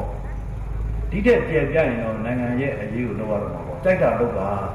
ဘယ်ဟာလောက်ပါလို့မပြောဘူးကျွန်တော်ထင်နေကြအဲ့ဒီ၃မျိုးတည်းရှိတယ်လို့ထင်တာဒါကိုကျွန်တော်ပြောတာမဟုတ်ဘူးအခုမှသိတာနော်ဒီကြီးတော်ကြီးမားကြီးတောင်မှကျွန်တော်သိတယ်ကဘာကြီးမှာအထူးသဖြင့်ဟိုစကင်ဒီနေဗီယန်ဒေသကနိုင်ငံကအကြောင်းသားတွေဒီနေ့ကျွန်တော်တွေ့ခဲ့တယ်ထပ်ပြီးတွေ့ရတယ်အဲ့ဒီဒိန်းမတ်နော်ဝေးဆွီဒင်အစရှိသဖြင့်အဲ့ဒီတန်ယုံတွေရှိပါတော့လားဖင်လန်အဲ့ဒီတန်ယုံတွေရဲ့စုပေါင်းထားတဲ့ Nordic နိုင်ငံတွေရဲ့တန်ယုံအင်အားကန်ဆောင်နဲ့ဒီဘက်အခြားမှာဒီနေ့ထပ်တွေ့ခဲ့တဲ့အဲ့ဒီအကြောင်းသားတွေရောက်နေဘာလို့တာအထက်တန်းဖြည့်ပြီးတဲ့အကြောင်းသားတွေကစင်းရဲတဲ့နိုင်ငံတွေမှာလာပြီးလေ့လာတာနော်ကျွန်တော်တို့နိုင်ငံမျိုးတွေအာဖရိကတိုင်းပြည်တွေကိုသွားပြီးလေ့လာတယ်ဘာလို့ဖို့လဲတက္ကသိုလ်တက်ဖို့တက္ကသိုလ်တက်တာပဲကိုယ့်ကိုဖောင်ပြစ်ပြီးတော့ရှောက်တာတင်ပြီးတော့တင်မလားဆိုတော့မဟုတ်ဘူးသူတို့တက်မဲ့တက္ကသိုလ်ကဘယ်လိုဟာမျိုးဖြစ်ရမလဲဆိုတာကိုလိုက်လေ့လာပြီးတော့မှလူတွေဘာအခက်အခဲကြုံနေရလဲတဲ့လူတွေတို့ပြောထားတယ်နော်လူသားတွေကိုပြောတာသူ့မိသားစုတို့သူမပြောဘူးသူ့လမ်းတို့သူ့ရွာတို့မပြောဘူးသူ့နိုင်ငံသူ့လူမျိုးတို့တော့မပြောတော့ဘူးဗျာဟောဒီလူသားအလုံးကြုံရတဲ့အခက်အခဲကဘာလဲစစ်ပွဲတွေလားကုသယောဂါတွေလားယာတိဥဒုဖောက်ပြန်လာလားကဘာကြီးကိုစိန်ခေါ်နေတာတွေကဘာတွေလဲစီးပွားပြက်ကတ်ကြီးတွေလား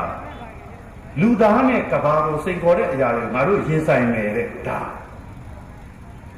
ကျွန်တော်အရင်ကသိထားတဲ့ဘောင်တွေတဲ့သူတို့ကြော်သွားပြီပေါ့ဗျာကျွန်တော်အရင်ကသိတာမိသားစုကိုလုံကျွေးမဲ့လူကြိုက်တော်ကိုလုံကျွေးမဲ့လူနိုင်ငံကိုလုံကျွေးမဲ့လူအခုကြတော့ကဘာကြီးကိုလုံကျွေးမဲ့လူပဲဗျာအဲ့ဒီလိုတော့တွေ့ပါလားဟောဒီတင်းမှာရှိနေတဲ့ကလေးတွေလည်းဒီ၄မျိုးတည်းကဘာဖြစ်လာမလဲဆိုတော့ကျွန်တော်စဉ်းစားတယ်သူတို့ဆရာဝန်ဖြစ်မှာအင်ဂျင်နီယာဖြစ်မှာကျောင်းဆရာဖြစ်မှာရှေ့နေဖြစ်မှာတရားသူကြီးဖြစ်မှာဒါကိုကျွန်တော်ပြောတာမဟုတ်ကြိုက်တာဖြစ်အဲ့ဒါတော့ကိုကြိုက်တာကိုရေးဘယ်အရာကိုကိုစားပြုပြီးတော့အလုပ်လုပ်ပေးမှလဲမိဘတွေကတော့ဘာတွေသင်ပေးလဲအဲ့ဒါလေးကျွန်တော်တွေးမိတယ် အခုရပိုင်းဆရာတော်ဝဲတွေတော်တော်များများခစ်စားတာလည်းသတိထားမိကြပါလိမ့်မယ်။ကျောင်းသားဟောင်းပြန်ဆောင်ဝဲတွေလည်းတွေ့ကြပါလိမ့်မယ်။အဲ့ဒီမှာလူတွေတယောက်နဲ့တယောက်ကြည့်တဲ့မျက်လုံးတွေကိုကျွန်တော်သတိထားမိတယ်။သူကငယ်ငယ်ချင်းတွေပြန်ဆောင်လို့လွမ်းတာကတစ်ဖက်နောက်တစ်ဖက်ကကျတော့သူဘာဖြစ်နေပြီလဲဆိုတော့အမှန်တန်သိကျင်ညာငယ်ကကြောင်းနဲ့နေတဲ့လူတွေနော်ပြန်ကျဲပြီးတော့ပြန်ကျောင်းမှာပြန်ဆောင်ပြီဟဲ့နေဘာလုပ်နေလဲလို့မေးတာကနေဘာဖြစ်နေပြီလဲလို့မေးတာနဲ့အတူတူပဲတထေးဖြစ်နေပြီလားအရာရှိဖြစ်နေပြီလားစသဖြင့်ပေါ့ဗျာတစုံတရာပေါ့နော်လူကိုကြည့်ရင်ပခုံးကိုကြည့်တယ်ယူနီဖောင်းဝတ်တဲ့လူဆိုရင်ပခုံးကိုလမ်းကြည့်လိုက်တယ်အပွင့်လားအခက်လားအချောင်းလားစနစ်မကင်းလားပန်းကိုကြီးလားဒါကိုကြည့်တယ်လက်မောင်းတော့မှပါတာဆိုရင်သိစိတ်ဝင်လာတော့ဟုတ်ပြီအရက်သားတို့လည်းဒီလိုပဲကြည့်တယ်ဘာယာတူးလဲကြည့်မှာပေါ့ဒါလူတပါပေါ့ကြည့်မယ်ဘာဖြစ်လို့လဲငယ်ငယ်တည်းကတင်ထားကြတဲ့ဟိုကကလေးတွေကိုဘာတင်ထားလို့နင်ကြီးလာရင်ဘာဖြစ်အောင်လုပ်လို့တင်ထားတယ်ဖြစ်ချင်းကိုတင်တာတနေ့ဘာဖြစ်ရမယ်လို့စာရင်းရေးပြီးတော့ကတ်ထားခိုင်းတယ်စာကြည့်လို့ပဲရှိမှာငါဒီတနေ့ဘာဖြစ်ရမယ်ဖြစ်ချင်းပဲနော်ဒါတော့ဘာမပါဘူးလဲဆိုတော့သိချင်း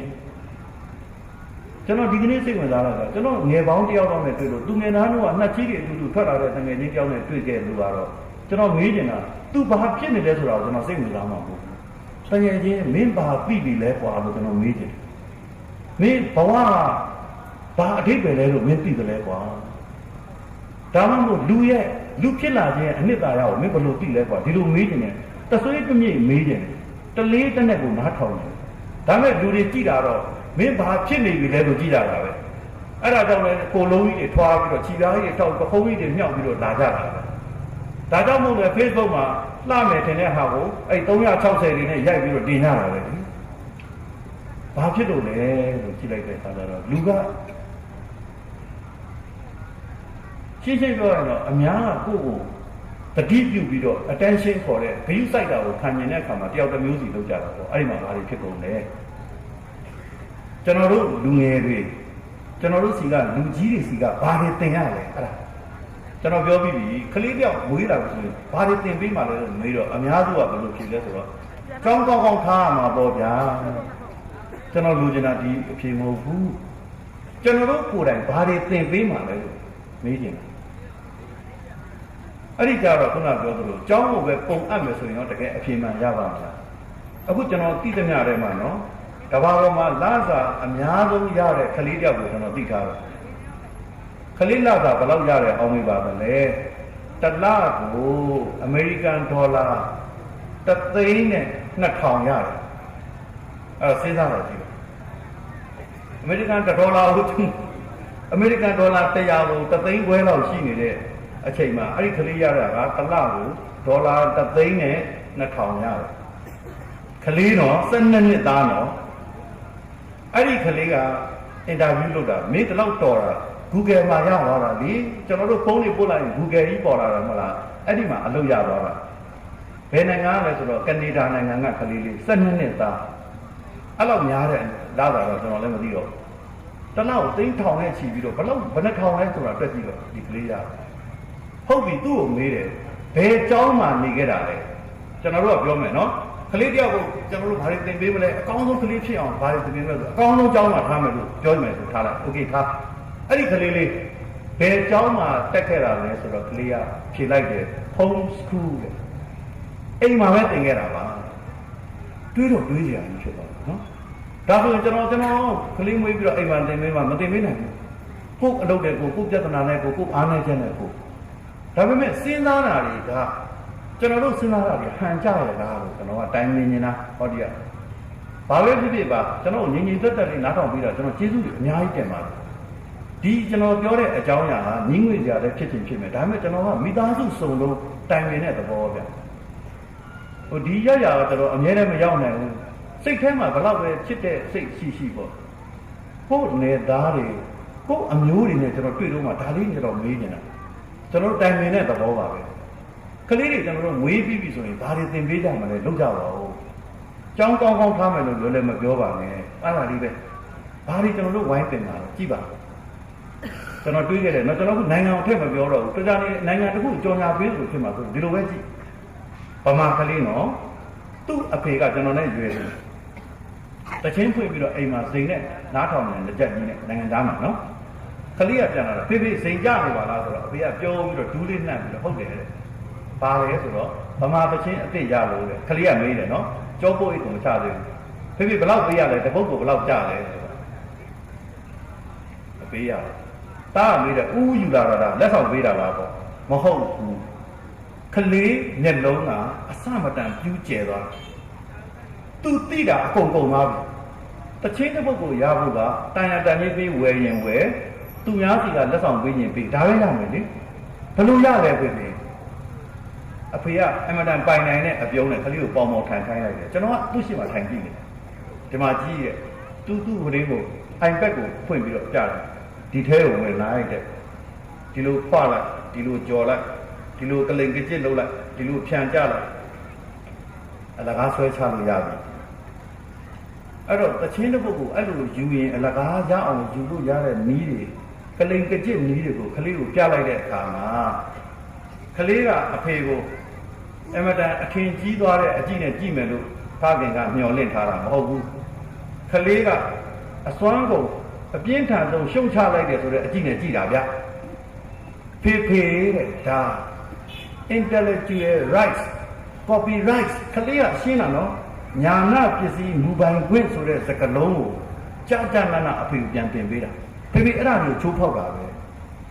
ကွန်ပိုစာတယောက်ဟာတချင်းရေးတဲ့လူတယောက်ဟာတေးတပုတ်ဖြစ်ဖို့ဘယ်တော့အရင်လေးပြုတ်ရတော့ဖေဖေသိလားသူ့အုံနောက်တွေချွေးပြန်တော့အောင်ဘလို့ရေးခဲ့ရတော့ဖေဖေသိလားနှုတ်ဘလို့ထုတ်တယ်ဆိုတော့ဖေဖေထုတ်တာလားစသဖြင့်သူပြောတာပေါ့ဗျတီးဝိုင်းသားတွေရဲ့အခက်ခဲအတန်သွင်းတဲ့လူတွေရဲ့လုပ်အားခလေးကအဖေကိုပြန်တင်ပေးနေတာနော်ဖေဖေဒါဟာခိုးခြင်းတစ်မျိုးပဲတဲ့အရသာရှိလိုက်တာဗျာဝမ်းသာလိုက်တာကျွန်တော်အဲ့ဒီနေရာမှာကျွန်တော်ကအဲ့လိုပြန်အတင်ခါတယ်ကျွန်တော်သားလေးကပြန်တင်တယ်ဆိုရင်လည်းလေကျွန်တော်သေချာတော့ဟိုရှက်တဲ့ဓာတ်တွေကကျွန်တော်ကျင်တတ်မိမှာပဲ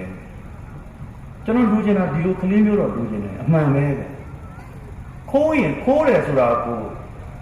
ရှင်းရှင်းလင်းလင်းလောကရဲ့ဝေါဟာရတွေနဲ့ပြီးတော့ဥပဒေသားတွေအတိုင်းကိုပြောနိုင်တဲ့ကလေးကခိုးနေတာကိုငါအဖေမဟုတ်လို့မသိကြအောင်ဆောင်ပေးမယ်ဆိုတာမျိုးတော့မရဘူးသူတို့ရဲ့သူတို့ဒီကလေးကိုလူကတင်ထားတယ်ဒီကိစ္စပညာရေးပေါ့အဲ့ဒီနိုင်ငံမှာရှိခဲ့ပညာရေးစနစ်ကိုကိုချင်းတရားကိုနံပါတ်1တင်တာကိုလက်ဆက်တော့ကာကြီးခါဝေး ABCD ခဏနေဦးနဲ့ခဏနေဦးတင်တာတွေကနော်ကျွန်တော်ပြောပြီးမလားကျွန်တော်လူလောကကိုပြန်ရောက်လာတော့လေကလေးလေးတွေခေါ်လာပြီးတော့ကျွန်တော်မေးဆက်တယ်အများကြီးပဲကျွန်တော်ဒီလောက်အနှစ်တွေအများကြီးအဆက်ပြတ်သွားတော့ဘဒုကလေးကဘယ်တော့မှမွေးမှမသိဘူး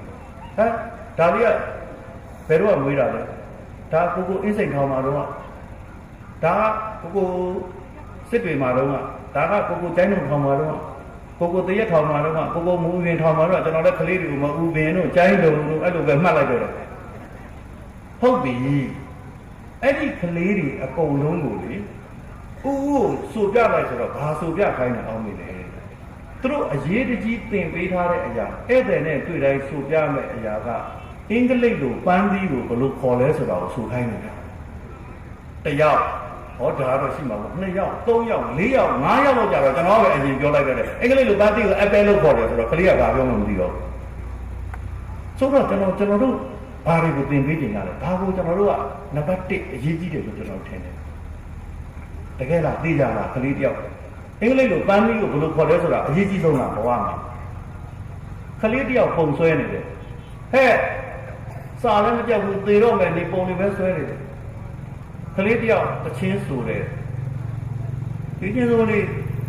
စာလည်းမကြက်ဘူးကျွန်တော်တို့ကစာမကြက်တာနဲ့ပဲကျွန်တော်တို့တိုင်းကလေးတယောက်အားကစားလုပ်နေတယ်ကမြင်းကြောင့်ထားနေပြန်ပြီစာမေးဝဲရရှိတယ်ကဘာကြီးမှာတော့ဒီလိုမဟုတ်တော့ဘူးအားကစားရဲ့ဂီတရဲ့ပကြီးရဲ့ဟာကျောင်းသင်ခန်းစာမှာမဖြစ်မနေပါပါတယ်ဗျစာမေးဝဲကြီးမှာဘယ်တော့မှမမေးပါဘူးဗျကျွန်တော်တို့ဒီမှာကျတော့စာမေးပွဲမှာမေးတဲ့ဟာပဲနံပါတ်1စာမေးပွဲမမေးဘူးလားမမေးလို့ရှိရင်အဲ့ဒါကိုလုံးဝမလုံးနဲ့ဒါနဲ့ဒီကလေးတွေကလက်ကောင်းတဲ့နဲ့လက်အကျိုးလေးတွေမျက်စိကောင်းတဲ့အကန်းလေးတွေနှုတ်ရှာပါဝါတဲ့နဲ့အပန်မဲ့ကလေးတွေဖြစ်လာတာပေါ့ စိတ်ရုံနဲ့တူလာတာပေါ့ကျိုးနွန်တဲ့ကလေးတွေတော့ဖြစ်လာတာပေါ့ကိုယ်ပိုင်တီထွင်ဖန်တီးမဲ့ခေါင်းဆောင်မဲ့တာဝန်ယူမဲ့ကလေးတွေအမှန်တန်ရှားသွားတာပေါ့ကလေးတယောက်ကိုကျွန်တော်မေးကြည့်တယ်နော်သမီးနိုင်ငံတကာကျောင်းတွေမှာအလုံးသိတော်မူတဲ့အတိုင်းဂီတတစ်မျိုးသင်မှာမသင်လို့မရဘူးတရောထိုးမလားစာနေရာတီးမလားဒီဟာလေမှုတူရိယာတွေကကြိုက်တာပြောဒရမ်တီးမလားကလေးမလေးကတရောထိုးနေစိတ်ပါတတ်တာကျွန်တော်သွားမေးတယ်တရောဝိုင်းကြီးမှာပါနေတဲ့ကလေးမဟုတ်ပြီကျောင်းမှာသင်လာတာ4နှစ်လောက်ဆိုတော့ကောင်းကောင်းတတ်နေပြီဒါမှဆောင်းဝါးကမမေးဘူးလားဟုတ်ပြီအဲ့ဒီကလေးမလေးကိုကျွန်တော်မေးတယ်သမီးတရောထိုးတင်လိုက်တော့ဟောဒီတရောဝိုင်းထဲမှာသမီးဝင်ထိုးနေတော့သမီးအတွက်ဘာအကျိုးရှိလဲကလေးမလေးကပြောနေတယ်တရောလေးကိုချပြီးတော့ပြောတာသူ့အဖြစ်ကိုကျွန်တော်ဘယ်တော့မှမမေ့ဘူးကျွန်တော်ကထင်ထားတယ်ကျွန်တော်ညံမီတော့အပူလျှောက်သွေးတယ်ကလေးဘာဖြစ်မလဲပေါ့နော်ကျွန်တော်လည်းစဉ်းစားတယ်လေကလေးတွေကိုဘာဖြစ်လို့တူရိယာပင်ပေးတာလဲတစ်ကိုယုံကြည်မှုရှိမယ်မယုံရင်ဒီနေရာမှာနောက်နှစ်ကျရင်စဉ်းစားကြည့်လိုက်ဒီစင်ကြီးထိုးတာကျွန်တော်ပါလာမယ်အဲ့ကြနည်းနည်းစမ်းကြည့်အောင်ကျွန်တော်တို့ဒီမှာနှစ်ပါဇက်လေးတွေဟပြီးတော့ရှောက်ငေးနေရတဲ့ကလေးတွေတစ်နှစ်လုံးကျွန်တော်တို့တရောဝိုင်းနဲ့ဝိုင်းတင်ပေးကြတာအဲ့ဒီကလေးတွေကဒီမှာအားလုံးကိုကြာကြာနာနာတင်ကေတတွေနဲ့တီးပြီးတော့ဖြော်ပြလိုက်မယ်အဲ့ဒီကလေးရဲ့မျက်လုံးတွေကိုကြည့်အခုလိုအယောင်မမိန်စေရဘူးအလင်းနဲ့ရက်ခံလာတဲ့ယရနာမျက်ရွဲတွေကိုတောက်ပနေကြရမယ်သူတို့ငါကလည်းအဲ့လိုဖြစ်နေဘာဖြစ်လို့ယုံကြည်မှုတက်လာတယ်ကလေးကငါလုံနိုင်တယ်ငါစွမ်းနိုင်တယ်ဆိုတော့အပိနဲ့အဲ့ဒီတူရိယာကိုဝိုင်းထိုးကြတယ်ဒါပေမဲ့ကျွန်တော်သိတာအဲ့လောက်ပဲသိတယ်နော်ပြီးရင်စိတ်နှလုံးနူးညံ့မယ်လို့ဘာလို့ကျွန်တော်သိတယ်နောက်တစ်ခုကတီထွင်ဖန်တီးတဲ့စိတ်တွေရလာတယ်သူများလောက်တာကိုပဲနောက်ကငေးတာမဟုတ်ဘူးကိုယ်တိုင်တချင်းတွေဖန်တီးလိုက်မယ်ဒါတော့ပဲကျွန်တော်သိတယ်3ချက်ပဲသိတယ်နော်ယုံကြည်မှုတက်မှာရဲ့စိတ်ထားနူးညံ့မှာရဲ့တီထွင်ဖန်တီးမှာရဲ့ဒီ3ချက်တည်းကတော့ပြင်းမလို့ဘူးလို့ကျွန်တော်ထင်တာဒါပေမဲ့ကလေးမလေးဖြေတာကိုကြည့်သမီးတရောဝိုင်းထဲမှာသမီးတရောထိုးတော့ဘာတွေအကျိုးရှိလဲလို့ပြီးတော့ကလေးမလေးကလေကို့အလှဲ့ကိုသိတယ်လေဗျာကျွန်တော်တအားအံ့ဩကိုယ့်လက်ကိုသိတယ်ဆိုတာမှကျွန်တော်တကယ်နှွေးခေါင်းခေါင်းမှချိန်နေကြလိုက်ရတယ်ကလေးကဘယ်တော့ပဲပြောပြီးသူ့အလုပ်ကိုဆက်လုပ်နေတာကျွန်တော်ပဲတွေးပြီးတော့ခြားလဲကြံခဲ့တယ်အားလုံးကြည့်ပါခုနကတော့ဟိုစောဖို့ခွာတော့အဖွဲဒီမှာငင်းငင်းရွက်ပြောပြတယ်သူတို့အလှဲ့ကိုသူတို့သိတယ်ကောင်းစွာသိတယ်9နာရီခွဲရင်စာပေဟောပြောခွဲစမယ်ဆိုတော့သူတို့9နာရီခွဲအတိမှရပ်သွားတယ်ဆင်းသွားတယ်ကိုယ့်လက်ကိုသိတယ်လေအတန်ဆန်းတဲ့သူ10မိနစ်2မိနစ်ဒီမှာရအောင်အတန်ဆန်းသွားတယ်ပြီးတော့လည်းသူဆင်းသွားတယ်ဟောပြောပဲအတွက်တာဝန်ရှိတဲ့လူတွေကပုဂ္ဂိုလ်2ယောက်ကဒီမှာလာစကားပြောတယ်သူတို့အလှဲ့ကိုသူတို့သိလို့လူရင်းပြောပြီးတော့ဆင်းသွားတယ်ဒါကြောင့်ကျွန်တော်ဒီမှာပြောနေရတယ်နော်အလှဲ့သိတာနော်ဒါကိုကျွန်တော်ပြောတာကျွန်တော်လည်းအလှဲ့သိရမယ်ပြီးရင်ကျွန်တော်ဆရာဘုန်းကသူ့လည်းအင်းနဲ့အားနဲ့စိတ်စေတနာအပြည့်နဲ့သူပြောအောင်ကျွန်တော်ပြောလို့ကောင်းတယ်ဆိုပြီးတော့အချိန်ကြီးအများကြီးဖတ်လို့လည်းရတာမဟုတ်ဘူးခုပဲ9နာရီထိုးပြီနော်ဆိုတော့ကျွန်တော်7နာရီလောက်ကနေပြီးတော့စရရတာဟုတ်နော်အဲ့တော့ဘလောက်ပဲပြောလို့ကောင်းကောင်းကျွန်တော်တို့ကပါတယ်အလှဲ့ကိုသိတယ်ဆိုတဲ့ဟာဒီကလေးလေးပြောလိုက်တာဟုတ်တယ်လေတရောဝိုင်းမှာကြည့်ပါဒီ orchestra ဝိုင်းမှာကြည့်ပါတူရိယာမျိုးစုံပါတယ်နော်ဟောလို့ကြေးကျိုးတရေလေလက်ခုပ်အစုံပါတယ်ဆိုတဲ့တူရိယာတွေထဲမှာတခါတည်းစမ်းမင်းရောက်ကြလက်ဆွမ်းပြတဲ့အချိန်မှာတရောကရက်ထားတယ်လေဂီတာလေးတီးနေတဲ့အချိန်မှာတရောမထိုးပဲနေတယ်လေနော်တရောထိုးပြီဆိုရင်လည်းအသေးအလက်အကြီးကိုယ့်အလက်ကိုထိုးရတယ်ကိုယ့်အလက်ရောက်လာလို့ကတော့အဲ့ notes မှာပါတဲ့အတိုင်းအတိအကျထိုးရက်ဆိုတဲ့နေရာမှာရက်ဒါပဲကျွန်တော်တို့ကိုယ့်အလက်ကိုမသိတဲ့လူတွေကြောင့်ကျွန်တော်တို့ဘယ်တော့ပင်ပန်းခဲ့ရပြီလဲအားလုံးကိုရက်ရမယ့်အချိန်မရက်တဲ့လူတွေကိုဆင်းရမယ့်အချိန်မဆင်းလို့ကျွန်တော်တို့ပြဿနာတွေဘယ်တော့တက်ခဲ့ပြီလဲအသေးအမွှားလေးတော့ကျွန်တော်တို့အခုလည်းဒါပဲဒါကြောင့်နောက်ကလေးတွေကျွန်တော်ဆိုင်မဆိုင်ပြောပြရတယ်ကလေးတယောက်ပကြီးဆွဲနေရင်ကျွန်တော်တို့စုကျင်းရမယ့်ခေတ်မရှိတော့ပါဘူးလာပါတော့မယ်ကျောင်းမှာကကျောင်းသင်ခန်းစာကပကြီးဆွဲကိုဆွဲရမယ်အကျောင်းတွေအများကြီးရှိတယ်အဲ့ဒါတွေခိုင်ရှင်းနေကျွန်တော်ဒီနေ့အချိန်မရှိတော့ဘူးဂီတသင်ကိုသင်ရမှာအားကစားတစ်မျိုးမလုံမနေရနော်အဲ့ဒါကသူတို့ရဲ့ဉာဏ်ရည်နဲ့ကာယနဲ့ဖွံ့ဖြိုးမှုတဲ့တကဘာလုံးပါလေနှစ်ပေါင်းများစွာသုတေသနလုပ်ပြီးတော့ကျောင်းတာပါအဲ့ဒါတော့ကျွန်တော်အနုညွတ်တောင်းပါပါတယ်နားလည်ပေးကြပါစာရင်းပဲကုန်းကျက်ရမယ်ဆိုတဲ့ခေတ်ကမရှိတော့ပါဘူးဒါလေးပါကိုယ်တိုင်သိရမယ်အဲ့ဒီကလေးတွေကိုယ်တိုင်သိရမယ်အဲ့ဒီကလေးတွေပြတိုက်တဲ့ခေါ်သွားလိမ့်မယ်အဲ့ပညာရေးကအဲ့ဒီကလေးကိုစာကြည့်လိုက်ကိုခေါ်သွားလိမ့်မယ် ကဘာကြီးမှာလေဒီကလေးတွေအရွယ်ဟာလေအားလုံးပြလိုက်တဲ့ရောက်ပြီးလေယာဉ်နဲ့ရောက်ပြီးဟယ်လီကော်ပတာနဲ့ရောက်ပြီးရေငုပ်သင်္ဘောနဲ့ရောက်ပြီးတင့်ကားနဲ့ရောက်ပြီးကလေးတွေအကုန်ရောက်ပြီးကျွန်တော်ဒီဝေးမှုစင်ကာပူမှာရှိတဲ့ပြတိုက်ကိုသွားတာလေလူကြီးမရှိလို့ပြတိုက်တာဝန်ကပေါ့ပြကန်းတာဝန်ကမရှိလို့တွေ့တဲ့ကလေးကိုကျွန်တော်မေးလိုက်တယ်ကလေးရဲ့တလောက်လို့တားရည်လို့ပြကန်းတာဝန်ကပဲသွားလဲဆိုတော့ကျွန်တော်ဗဇက်နဲ့မပြေဘူးသူ့တဲ့အဲ့ဒီကလေးလေးကသူ့ပဲတဲ့ကျွန်တော်နောက်နေတယ်ခင်ဗျမဟုတ်ပါဘူးကလေးရဲ့ဆိုတော့သူ့ပါပဲတဲ့ဟာဟုတ်တယ်ပြားတိုက်ကသူ့ကိုငှားထားတာပြန်ပြီးတော့ပြားတိုင်းမှာလာပြီးတော့လေ့လာရင်းနဲ့ကျောင်းအောင်ထဲမှာထူးချွန်လို့ပြန်ငှားအဲ့လိုမျိုးအများကြီးမိန်းကလေးယောက်ျားလေးသူကအချင်းမဟုတ်ဆိုတဲ့ဗဒါမတုတ်ထားတဲ့မှန်ဗဒါတုတ်ထားတဲ့မှန်တွေကိုပြတဲ့ပြကန်းမှာတာဝန်ယူရတာဒီကလေးလေးကကျွန်တော်မကြည့်တော့ဘူးလို့ဘာလို့လဲဆိုတော့မှန်ဆိုတော့လည်းမကြည့်ကျင်တော့ဘူးပေါ့နော်ဘာစမ်းလို့လဲမဟုတ်ဘူးသူကစမ်းနေတယ်ဝေကြည့်လိုက်တယ်မကြည့်ဘူးဆိုတော့ဦးလေးကြောက်သွားမယ်အရန်ကြောက်သွားမယ်တဲ့မကြောက်ပါဘူးကွယ်ငါရုပ်လည်းတော့တော့မစိုးသေးပါဘူးလို့ဘာလို့လဲမှန်ဆိုတော့ကိုကြည့်ရမယ်လို့ထင်တာမဟုတ်ဘူးသူကလောင်းလာတယ်ကဲဟုတ်တယ်ခဏကလေးသိကျင်တော့သူရှင်းပြမယ်ဝင်တော့အဆက်တွေရမ်းကွဲတာကြောက်လို့អော်ပြီးနောက်ဆုတ်ပြီးပြေးတာကလေးကဘက်ကိုဆွဲထားတာကျွန်တော်ကြောက်ကဘာကြီးတဲ့ပြုတ်ကြသွားပြီလို့လုံးဝထင်လိုက်တာခြေထောက်တစ်ဖက်ကိုပြန်ဆွဲလိုက်တာအဲ့ဒီအချိန်မှာကလေးကကျွန်တော်ပြောတယ်ရီလဲရီတယ်ကျွန်တော်ပြောသားပဲအဲ့ဒါကြောက်ပါမယ်လို့ပြောတာဟုတ်ပြီဘာလို့လဲအောက်ကမှန်တော့ကြည့်မှန်ရင်တော့အောက်မှာခင်းထားတာကြည့်မှန်ကိုကြည့်တာနဲ့ကြောက်ကဘာလဲဘာလို့ပြုတ်ကြတာလဲလို့မေးတော့အပေါ်မှာမျက်နှာချက်မှာရှုံမြောင်းကြောက်ကဘာကြီးတွေရဲ့ပုံရိပ်တွေကိုထားတာကိုဒီအောက်ကိုကြည့်လိုက်တော့ကြောက်ကဘာကြီးထင်ပြီးခြေထောက်နင်းမဲ့ကြပြီးကြောက်ပြီးတော့နောက်ဆုတ်တာပေါ့အဲ့ဒီမှာကလေးကရှိတာကျွန်တော်ပြောတယ်မင်းတို့အဲ့လိုနောက်တော့ဘာအကျိုးရှိလဲကွာကလေးကဟာမသိဘူးလားအဲ့လူတွေစိတ်ညစ်တာပေါ့ကြောက်တာပဲရှိတာမဟုတ်ပါဘူးတဲ့စစ်ပွဲကြီးတွေတော့နိုင်ခဲ့တယ်တဲ့ဟာငါတော့မဟာဂရိတ်ကလေးနဲ့တော့တွေ့ပြီငါလည်းမသိပါဘူးစစ်ပွဲကြီးတွေနိုင်ခဲ့တယ်ဟုတ်တယ်ဦးလေးမသိဘူးလားမသိဘူးဟာဦးလေးတို့ကကြောင်းမနေအောင်ငါနေကြရပါတယ်ငါတို့ကြောင်းကတင်နဲ့တင်ပါဘောငါလည်းမမှတ်မိတော့ဘူးကွာလောက်ရတော့နော်ဦးလေးရောမခက်ကိုမှတ်မိလားမှတ်မိတယ်အီတလီနိုင်ငံမှာရောမခက်ကြုံမှုတယ်ခေါမခက်တော့သိပါရဲ့အဲ့လောက်တော့ဂရိနိုင်ငံမှာခေါမခက်ပေါ့အေးလေအဲ့တော့ city state တွေမြို့ပြနိုင်ငံတွေဟောဒီကြောက်တမ်းမှာဆိုပါရနိုင်ငံလို့ပေါ့ဗျာမြောင်းပြတို့တိတ်တို့မြို့ရိုးကြီးတွေကပြီးတော့မြို့ပြနိုင်ငံတွေတည်တဲ့ခေတ်မျိုးပေါ့အေတန်မြို့ပြမှာအခုဂရိနိုင်ငံမှာမြို့ပြနိုင်ငံတွေတည်တော့ကရန်သူတွေလာတိုက်တော့ဦးလေးရဲ့အဲ့ဒီတော့မှန်တွေကိုသင်္ချာပညာရှင်တွေကမြို့ရိုးတောင်းနေရနေပြီးတော့အဝင်လန်းတွေမှာမှန်တွေထောင်ပြီးတော့ရန်သူတွေကိုလှည့်စားခဲ့တာဝင်တိုက်မဲ့ရန်သူမြင့်တက်တဲ့လက်နက်တွေကပ်ပြီးဝင်လာတာ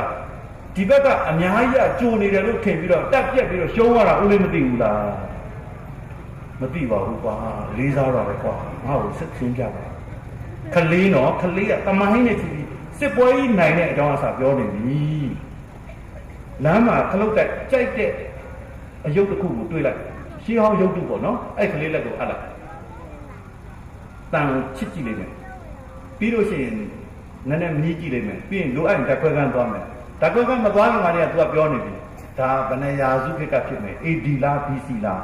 းဘယ်ဒေသမှာတွေ့ရတယ်ဘယ်ဘယင်လက်ထက်ကဘယ်မင်းစင်လက်ထက်ကဘာအဓိပ္ပာယ်နဲ့အယုတ်ဖြစ်တယ်တက်ခွဲကန်းမှာစမ်းတယ်ဘယ်တတ်ထုနဲ့သွန်းထားတယ်လက်ရဲ့မုဒရာတွေကဘာကိုညွှန်းနေကျွန်တော်တို့ကဘာတမိုးမှရှိမယ်လို့နားမရတဲ့ကလေးကိုကလေးကရှင်းပြပြီးကျွန်တော်တို့တကယ်တမိုင်းလေးကိုပြန်ပေါ်သွားမယ်ဒါနမူနာပဲကျွန်တော်ပြောတာနော်သိပ္ပံအရာလကဘာကိုတက်မဲ့ဂျိုဒုတွေဒုံးပြန်တွေအထိကလေးတွေကတွက်ချက်ပြီးတော့ပုံတူလုံနိုင်နေပြီဒီလောက်သေးသေးလေးတွေကလေရင်ပြန်ကိုတစားစီဖြုတ်တယ်နည်းနည်းကြီးတဲ့ကလေးတွေကလေရင်ပြန်ကိုယ်တဲ့တစ်ခုလုံးကိုအဲ့ဒီအလုံးပါလာတဲ့ fiber နဲ့တက်ဆင်နေကြပြီနည်းနည်းနောက်ဆုံးကြီးသွားတဲ့ကလေးတွေကကြတော့ဓာတ်ခဲထည့်ပြီးတော့ remote နဲ့လေယာဉ်တွေတီထွေနေပြီအဲ့ဒါဘာမှမဟုတ်တဲ့အာရှကနိုင်ငံတစ်ခုမှဖြစ်နေတာလုပ်နေကြပြီကလေးတွေကျွန်တော်တို့တွေကဘာမဆိုဝယ်ဖို့ယူပဲကျွန်တော်တို့စဉ်းစားနေတယ်လေဘာပေါ်လဲကျွန်တော်တို့ဝယ်မယ်တယ်လီဖုန်း iPhone ပေါ်ပြီးပိုဖုန်း Huawei ကျွန်တော်တို့ကဝယ်ဖို့တက်တက်ပဲကဘာကြီးကကလေးတွေကထွင်ပြီးတော့ထုတ်နေပြီဒါကြောင့်ကြည့်ပါအိန္ဒိယနိုင်ငံက16နှစ်သားကလေးကထွင်လိုက်တာကြည့်ပါအောင်ကြောက်ခမန်းလေးလေးလူတွေအသက်ကိုအများကြီးကယ်နိုင်မဲ့ drone ကိုထွင်လိုက်တယ်ဘာ drone လဲမြေမြုပ်မိုင်းကိုရှာတဲ့ drone နဲ့ဗျာထွင်လိုက်တာတော့ကဘာကြီးကလန့်ပြတ်သွားပြီးတော့သူ့ကိုလေးစားပြီးတော့အဲ့ဒီနည်းပညာကိုလာဝယ်တယ်ကဘာကြီးကဝယ်တာတော့လူပြီးတော့ကလေးကမရအောင်16နှစ်သားလေးကသူ့နိုင်ငံရဲ့တပ်မတော်နဲ့သူ့နိုင်ငံရဲ့ရဲတပ်ဖွဲ့ကိုပဲပေးမယ် တိတ်အရေးကြီးတဲ့ drone ကိုထွင်နိုင်တယ်နော်16နှစ်သားကြောင်းညံလာကြည့်လိုက်16ကို61ကျွန်တော်တို့စီက61နှစ်လောက်ရှိတဲ့လူကြီးကကြတော့ Facebook မှာသူ့ကိုယ်သူအချစ်လူဆိုးလေးမောင်မောင်ဆိုပြီးတော့လုံးလို့ကောင်းလို့ရှိသေးတယ်ပြန်စဉ်းစားကြည့်ပါကျွန်တော်ပြောတယ်ကျွန်တော်တို့ဘာတွေလက်ထက်ရောက်လာတာလဲဘာတွေသုံးနေကြတာလဲအရေးကြီးဆုံးတစ်ချက်ကျွန်တော်ပြောမယ်ကျွန်တော်မှအဲ့ဒီခွင့်ပြုချက်ရလို့လေမောလိုက်တာကျွန်တော်ခွင့်တောင်းနေရတာအခုတော့ရသွားပြီဗျတိတ်နာမည်ကြီးတဲ့ဟာနာမည်တွေကျွန်တော်ပြောခွင့်မရှိဘူးနှစ်ခုနော်အရေးကြီးဆုံးနော်လူငယ်တွေကိုပညာတော်တင်စုတွေပေးရတဲ့အကဲဖြတ်လူကြီးတယောက်နောက်တစ်ယောက်ကကြတော့တိတ်ယာဒူးကောင်းတဲ့ဒေါ်လာစားတဲ့ဝင်ငွေကိုအလုတ်ခရတဲ့လူကြီးတယောက်သူတို့စီကကျွန်တော်ရလိုက်တဲ့နီးနော်မင်းတို့စီကလူငယ်တွေကိုတဲ့ငါတို့တွေကအလုတ်ပေးဖို့ပညာတော်နဲ့ပေးဖို့စစ်တဲ့အခါမှာတဲ့လာတာအားလုံးအတူတူပဲတဲ့၃မျိုးနဲ့လာတယ်တဲ့မိမိနာမည်အဖေနာမည်ရထားတဲ့ဘွဲလက်မှတ်ဒီ၃ခုနဲ့တင်တယ်ငါတို့လိုချင်တာအဲ့ဒီ၃ခုမဟုတ်ဘူးတဲ့ဒါပဲသူ့နာမည်ငါတို့စိတ်ဝင်စားသူ့အဖေဘယ်လိုလဲဆိုတာပုံတော်စိတ်ဝင်စားဘူးအဲ့ဒါကြတာသူတချို့ကလေးတွေဘာလဲမသိအဖေနာမည်အကြီးကြီးရေးတယ်ငါတို့ကသူ့အဖေဘာဖြစ်ဖြစ်လေကွာတဲ့သူနဲ့လက်တွေ့ရမှာသူရထားတဲ့ဘွဲလက်မှတ်တွေကိုထည့်ရေးတယ်တဲ့ငါတို့ကအဲ့ဒါတွေကိုလည်းနံပါတ်1ဦးစားပေးမဟုတ်ဘူးတဲ့ငါတို့လိုချင်တာပါတယ်အောက်မှာရေးထားတယ်ဘာလဲဆိုတော့ achievement မင်းဘဝမှာဘယ်လိုကြရှုံးမှုလဲဘယ်လိုငိုခဲ့ရဘယ်လိုတတ်သိကျင်လောက်အောင်စိတ်ညစ်ခဲ့ရအဲ့ဒီအရှုံးကိုပြီးရင်မင်းဘယ်လိုမတ်တက်ပြန်ရက်လဲဘယ်အတွေးခေါ်နိုင်မင်းချစ်တယ်လဲနောက်ဆုံးအောင်လဲဘယ်လိုရလဲတခုတော့နမူနာရေးပြမင်းဘဝမှာရဘူးတဲ့အရှုံးနဲ့အောင်မြင်မှုကိုနမူနာရေးပြပါဆိုတော့ဘာမှအတွေ့အကြုံမရှိပါမင်းဘာအတွေးခေါ်ရှိလဲမင်းဘာယုံကြည်လဲမင်းဘယ်ဟာတာဝန်ယူလဲဆိုတော့အတွေ့အကြုံမရှိပါဆိုတော့သူတို့ကဘဒုကိုခေါ်ရမှမသိတော့ဘူးเนาะကဘာကျော်တက်ကတူတွေမှာပညာတော်တင်စုပေးဖို့ဘာနဲ့ဆုံးဖြတ်မှမသိတော့ဘူးအင်မတန်အလို့အကန့်ကြီးမှာယာရူးကြီးကြီးနဲ့ဒေါ်လာအများကြီးရမဲ့ဝင်ငွေဘဒုကိုခန့်ရမှမသိဘူးအဲ့ဒီချိန်မှာဘာလုပ်ကြလဲဆိုတော့ကျွန်တော်အခုမှတော့မေးပြီးတော့အဲ့ဒါကြီးသိပြီးတော့မပြောရတာကြီးအောင့်ထားတာအခုမှသိပြောခွင့်ရပါပြီပြောလိုက်တော့ရပြီဘာလဲဆိုတော့ Facebook အကောင့်တောင်းတယ်ဗျတောင်းပြီးတော့လေငါတို့အလုပ်ခန့်ရင်ငါတို့ scholarship ရရင်မင်းကိုခန့်မယ်ဆိုရင်အကြောင်းကြားမယ် add လုပ်ပေးပါဆိုတငယ်ချင်းလုပ်လိုက်ပြီးတော့မှအဲ့ဒီလူငယ်လေးရဲ့ wall တွေကိုဝင်ကြည့်တာဘာအတွေးအခေါ်ရှိလဲဘယ်လိုအရေးအချင်းတွေနဲ့ဖြည့်ဆည်းထားလဲလို့ဝင်ကြည့်လိုက်တဲ့အခါမှာအဲ့ဒီဘွဲရလူငယ်လေးတယောက်ကတင်ထားတဲ့ post ကိုသွားတွေ့တယ်ဥခေါင်းနှလုံးပါတဲ့ငွေကြီးရှယ်လိုက်ပါပတ်စံတွေအများကြီးဝင်လိမ့်မယ်ဆိုတော့ပြီးတော့ဆက်မကြည့်တော့ဘူးတကယ်အဖြစ်ပြက်နော်အဲ့ဒီပညာရှင်တွေအဲ့ဒီဆရာကြီးတွေကိုယ်တိုင်ပြောတာငါတို့ဆက်မကြည့်တော့ဘူးကွာခေါင်းနှလုံးပါသုံးလုံးပါကိုယ်ကိစ္စမဟုတ်တာကြီးအဲ့ဒါကိုရှယ်လိုက်တာနဲ့ပတ်စံတွေအများကြီးရမယ်လို့ယုံနေတဲ့လူငယ်တယောက်ကိုငါတို့ဘယ်လိုအားကိုးမလဲငါတို့ဘယ်လိုလုပ်ပြီးတော့ဆက်ပြီးတော့လက်တွဲမလဲအဲ့ဒါနဲ့မိန်းကလေးတွေကိုကြည့်တယ်မိန်းကလေးတွေကိုတို့ဘာလို့ရွေးလဲဆိုတော့ဟေးခရီးများထွက်တဲ့မိန်းကလေးကိုရွေးလိုက်ဖွဲရတာချင်းတူရင်အောင်လက်မှတ်တွေရတာချင်းတူရင်ဘာဖြစ်လို့လဲခရီးသွားတာများရင်အတွေ့အကြုံများမယ်အဲ့ဒီခရီးစဉ်အတွေ့အကြုံတွေကိုဘာတွေပြောနိုင်လဲအဲ့ဒါကိုရှာတယ်ဒီမှာခရီးသွားတာအများကြီးမိန်းကလေးတွေရွေးပြီးတော့တင်ပြလိုက်တယ်သူတို့ကြည့်တယ်ဟုတ်တယ်အဲ့ဒီမိန်းကလေးတွေခရီးသွားထားတယ်ရောက်တဲ့မြို့ရဲ့တမိုင်းထူးခြားချက်ပြန်ပြောပြလာလို့ကြည့်လိုက်တော့မြို့အဝင်ဆိုင်ပုံမှာကိုယ့်ကိုယ်ကိုရိုက်ထားတယ်စမီးလှလားနောက်တစ်မြို့စမီးလှလားတကယ်သူတို့ကဘာသာပြန်တယ်ဘာဖြစ်လို့ကျမလို့မပြောဘဲနဲ့စမီးလို့ပြောတာလဲဘာသာပြန်ကသစ္စာရှိရတယ်ပြန်ပေးရတယ်စမီးဆိုတာကလေးသေးသေးလေးတွေကစကားမပြီးလို့ပြောတာအိုးမဖြစ်ဘူးငါတို့လုပ်မဲ့အလုပ်ကြီးမှာတာဝန်ယူရမဲ့ခေါင်းဆောင်ကကိုစမီးလို့အသက်20အစိတ်30ကြီးကအဲ့လိုကြီးပြောလို့ကတော့မဖြစ်ဘူးခဲပြီးသူကိုကတော့မသိဘူးနော်ကိုကပြောနေကြတာနော်ဒီမှာတင်ပြီးတော့တယောက်သူတို့နားမလဲဆုံးကိစ္စကကဘာကြီးကနားမလဲဆုံးကိစ္စကဘာလဲဆိုတော့လေအားလုံးစားခံနေတောက်ခံနေမစားနိုင်မမျိုးနိုင်သေးဘူးအဲ့ဒါကြီးဓာတ်ပုံရိုက်ပြီးတော့တင်တဲ့ကိစ္စကိုသူတို့ဘလို့မှနားမလဲဘာစားဘာတောက်ဓာတ်ပုံရိုက်တယ်ပြီးရင်တင်လိုက်တယ်တင်ပြီးတော့စားကြပါအောင်လားကျွန်တော်မှတ်မိသေးတယ်အဲ့ဂျပန်ကြီးတွေကျွန်တော်ဟုတ်လေအဲ့ဒီလေသာကိုသူအလွတ်ရပါသလားဓာတ်ပုံကြီးတွေပြပြီးတော့စားကြပါအောင်လားဒီလိုကြီးကြိုက်ကြတယ်ဘုန်းကြီးကိုကြိုက်စားလို့လည်းမရဘာလို့အချိန်ဖြုံးနေကြတာလဲသူကမေးပါမဟုတ်ဘူးလို့ attention တောင်းတာ လူတွေကဘီယူဆိုင်တာလို့ကျွန်တော်သူကွာလို့တိတ်အမုံအမြတ်ဈေးကြီးတဲ့အရာကိုစားနိုင်တယ်ဆိုတော့ကြွားတာဆိုတော့မဟုတ်ဘူးတဲ့ဒီမှာကြည့်တယ်နောက်တစ်ခုပြလိုက်တယ်အမတန်ဈေးပေါ်ပြီးတော့နှုံချတဲ့အစားအစာလေးကိုစားနေရတာကိုရိုက်ပြပြန်တယ်ဒါကြတော့မင်းပါပြောမလဲမဟုတ်ဘူးကွာတော့အဲ့ဒါကြတော့ तू ကဒရာမာချိုးတယ်လို့ခေါ်တယ်သူ့ကိုတနာအောင်လုပ်တာလို့တော်ပါတော့ကွာအထင်ကြီးအောင်ရဲ့တနာအောင်ရဲ့ပဲစူးစမ်းနေတယ်သူငါတို့ဘယ်လိုလုပ်ပြီးတော့လက်တွဲမလဲတဲ့မင်းပြီနော်ကျွန်တော်မှအဖြေမရှိဘူးလူကြီးတွေအစားသူလိုက်ကြည့်တယ်အဲ့ဒီအစားတော့တွေဟိုဖြစ်လို့ရှိရင်လေအောက်မှာ comment ဝင်ကြတဲ့လူတွေနော်အဲ့ဒီလူတွေကိုလည်းအလုတ်ခတ်မလားခုနလိုမျိုးပေါ့နော်လူကြီးလူကောင်းအနေနဲ့တာဝန်ကြီးကြီးပေးမလားလို့ကြည့်တဲ့အချိန်မှာဝင်ရေးတယ်တာတာလဲချားကျင်လိုက်တာနောက်တစ်ခါစမီးကိုကြတော့ခေါ်ဝူးတဲ့ပြက်ပြီးလားအသေးလေးလို့ထင်ရတဲ့အရာကြီးကကဘာကြီးကအဲ့လိုမျိုးဒီကိကျွန်တော်ဟောပြောတာတော့ကျွန်တော်အဆုံးသတ်ပါတော့ကျွန်တော်နောင်သားတွေကိုမှားကျင်တာကဘာမစိုးအသေးအမလို့မအောင်မိပါဘူးလေဟောဒီကဘာကြီးကအရင်လိုမဟုတ်တော့စိတ်ကြွယ်ရရှိတယ်အရင်တော့အခုတော့ဖျားခေါ်နဲ့တက်ထိတယ်စိတ်ကြွယ်ရဆိုတော့မှမရှိဘူးကိုလှုပ်သမျှကိုပြောသမျှကိုကြံစီသမျှကိုမျက်လုံးပေါင်းများစွာကကြည်နေတယ်နားပေါင်းများစွာကနားထောင်နေတယ်ဆိုတာကိုတော့ယုံမှာမယုံမရှိပါနဲ့ဘာလို့မလဲကိုယ်စိတ်ထဲမှာရှိတဲ့အတိုင်းရေးချပြီးစဉ်းစားပါအဲ့ဒီ post ကိုတင်မလားမတင်ဘူးလားဆိုတော့တ냐အဲ့လောက်စဉ်းစားပါတောင်းပန်ပါတယ်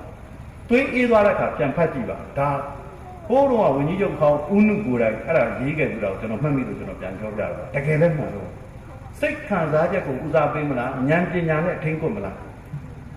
အဲ့ဒါကပဲလူရဲ့တန်ဖိုးကိုတဖြည်းဖြည်းနဲ့ဆုံးဖြတ်တဲ့အခါမှာလူတွေကဒါနဲ့မှတ်ကြောက်တင်ပါတယ်ကြံတဲ့အတန်းတွေဘွဲတွေဆိုတာကတော့ကိုယ်တိုင်ဟာကိုယူကြတာပဲနောက်ကလေးတွေအားလုံးကိုကျွန်တော်မေတ္တာရက်ခံတယ်လူကြီးတွေကိုလည်းကလေးတွေကိုဘာသင်ပေးမလဲဆိုရင်အဲ့ဒါလေးကိုပဲစဉ်းစားပေးပါကလေးကိုခေါ်သွားတယ်ပန်းချံကလေးကစော့မယ်ဆိုတဲ့အခါကျတော့မစော့နဲ့တဲ့ဘာဖြစ်လို့လဲဓာတ်ပုံရိုက်ရမယ်ခဏပြီးခံတယ်တော့ကြလေစော့မယ်လုပ်လိုက်ဓာတ်ပုံရိုက်လိုက်ကလေးစဉ်းစားပြီလေဓာတ်ပုံရိုက်မယ်ဆိုကလေးမပြုံးနိုင်တော့ဘူးကြားတဲ့အခါမှာလူကြီးကဒီကလေးကိုသူ့ဓာတ်ပုံတင်ဖို့ပဲစဉ်းစားတယ်ကလေးတယောက်ရဲ့စော့ကစားခွင့်ကိုကျွန်တော်တို့ပိတ်လိုက်ပြီဓာတ်ပုံထဲမှာမလှမှာဆိုရွှေတွေဝစ်ပေးလိုက်တယ်ပြီးရင်ရွှေတွေပျောက်မှာဆိုလို့ငြိမ်ငြိမ်ကုတ်ကုတ်ထိုင်နေရတယ်အဲ့ဒီကလေးတော့လူပြီးရှုံးတာမရှိတော့ဘူးဒါနမူနာကျွန်တော်တို့ပြောတာပဲကျွန်တော်တို့ကပါလဲကလေးတွေကိုကျွန်တော်တို့ကအသုံးတော်ခံစေချင်တာလားသူတို့လွတ်လပ်စွာရွေးချယ်ဖို့တဲ့ကျွန်တော်တို့တင်ပေးရမှာ2မျိုးတည်းရှိတယ်လို့ကျွန်တော်နားလည်တယ်အချက်အလက်တွေကိုပေးရမယ်လောကကြီးမှာတမွေးဝမ်းကြောင်းတွေဟောလို့ရှိတယ်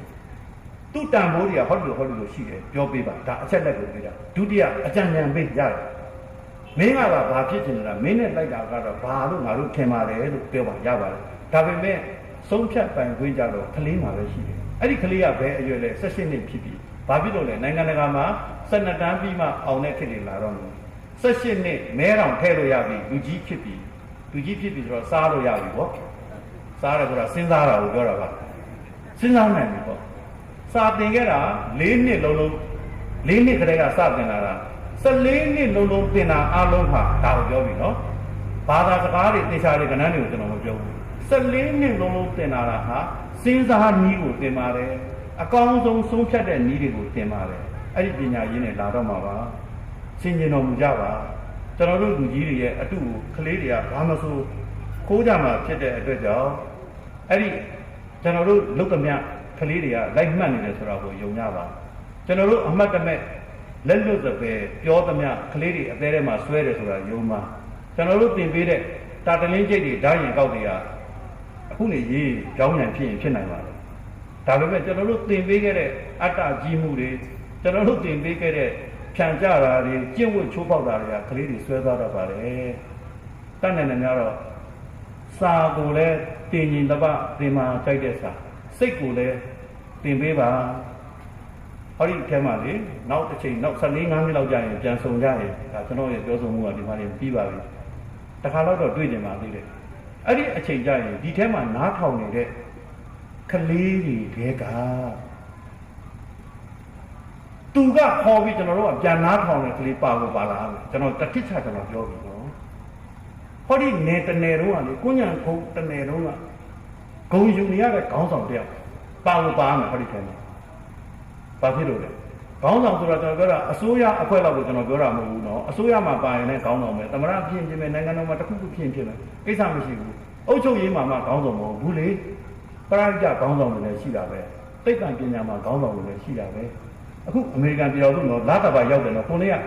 တယောက်ကျွန်တော်ရုံးငန်းကိုလာတယ်ကြည့်ပါတူတူလေးပါဆရာဖုန်းကျွန်တော်10မိနစ်လောက်2မိနစ်လောက်ခွင့်ပြုเนาะဆရာเนาะဟုတ်ကဲ့အဲ့ဒီမှာသိပ္ပံပညာရှင်တယောက်အကြောင်းเนาะဒါလေးပြီးပါပြီလားအဲ့ဒီဆရာဟာကဘာပေါ်မှာလကဘာအရင်ဆုံးတက်တဲ့ NASA ကသိပ္ပံပညာရှင်တွေအာကာသယာဉ်မှူးတွေကတက်သွားရင်းနဲ့လေအာကာသထဲမှာလေလက်မှတ်ထိုးပါတယ်အာကာသယာဉ်မှူးအယုတ်ကလေးဒီလောက်အယုတ်ကလေးပေါ်မှာလက်မှတ်ထိုးပါတယ်အာကာသထဲမှာထိုးတာအဲ့ဒါကိုကင်မရာတွေနဲ့ဝိုင်းရိုက်ထားတယ်မြေပြင်ကိုပြန်ပို့တယ်မြေပြင်ကလူတွေရင်ခုန်ပြီးတော့ကြည့်နေတယ်အာကာသထဲကိုရောက်သွားတယ်အဲ့ဒီအာကာသစူးစမ်းလေ့လာမှုလုပ်နေရင်းနဲ့အဲ့ဒီအယုတ်ကလေးကိုလက်မှတ်ဝိုင်းထိုးတယ်အာကာသယာဉ်မှူးတွေကအဲ့ဒါကိုပြန်ပယ်လာတယ်မြေပြင်ရောက်တဲ့အခါမှာပညာရှင်ကြီးတယောက်ကိုဂုဏ်ပြုခန္ဓာနဲ့နှိမ့်အပ်ပါတယ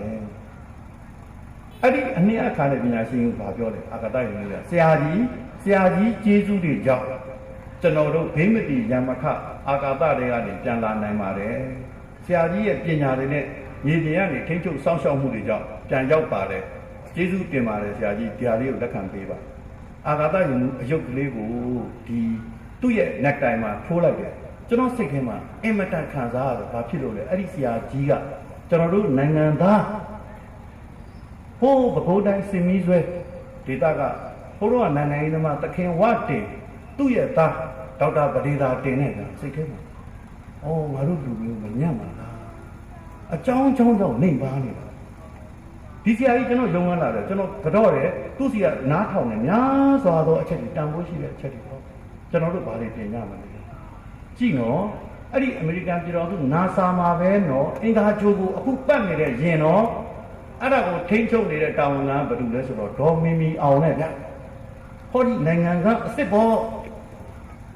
်ဘာညံ့မလဲကျွန်တော်တို့လူမျိုးဒီကလေးတွေဘာမှမဖြစ်စရာမရှိဘူးလုံနေကြအများကြီးဟိုမှာ16နှစ်သားကထွင်သွားတယ်တွေ့တယ်နော်အသက်တွေအများကြီးကိုကယ်တင်တဲ့အရာ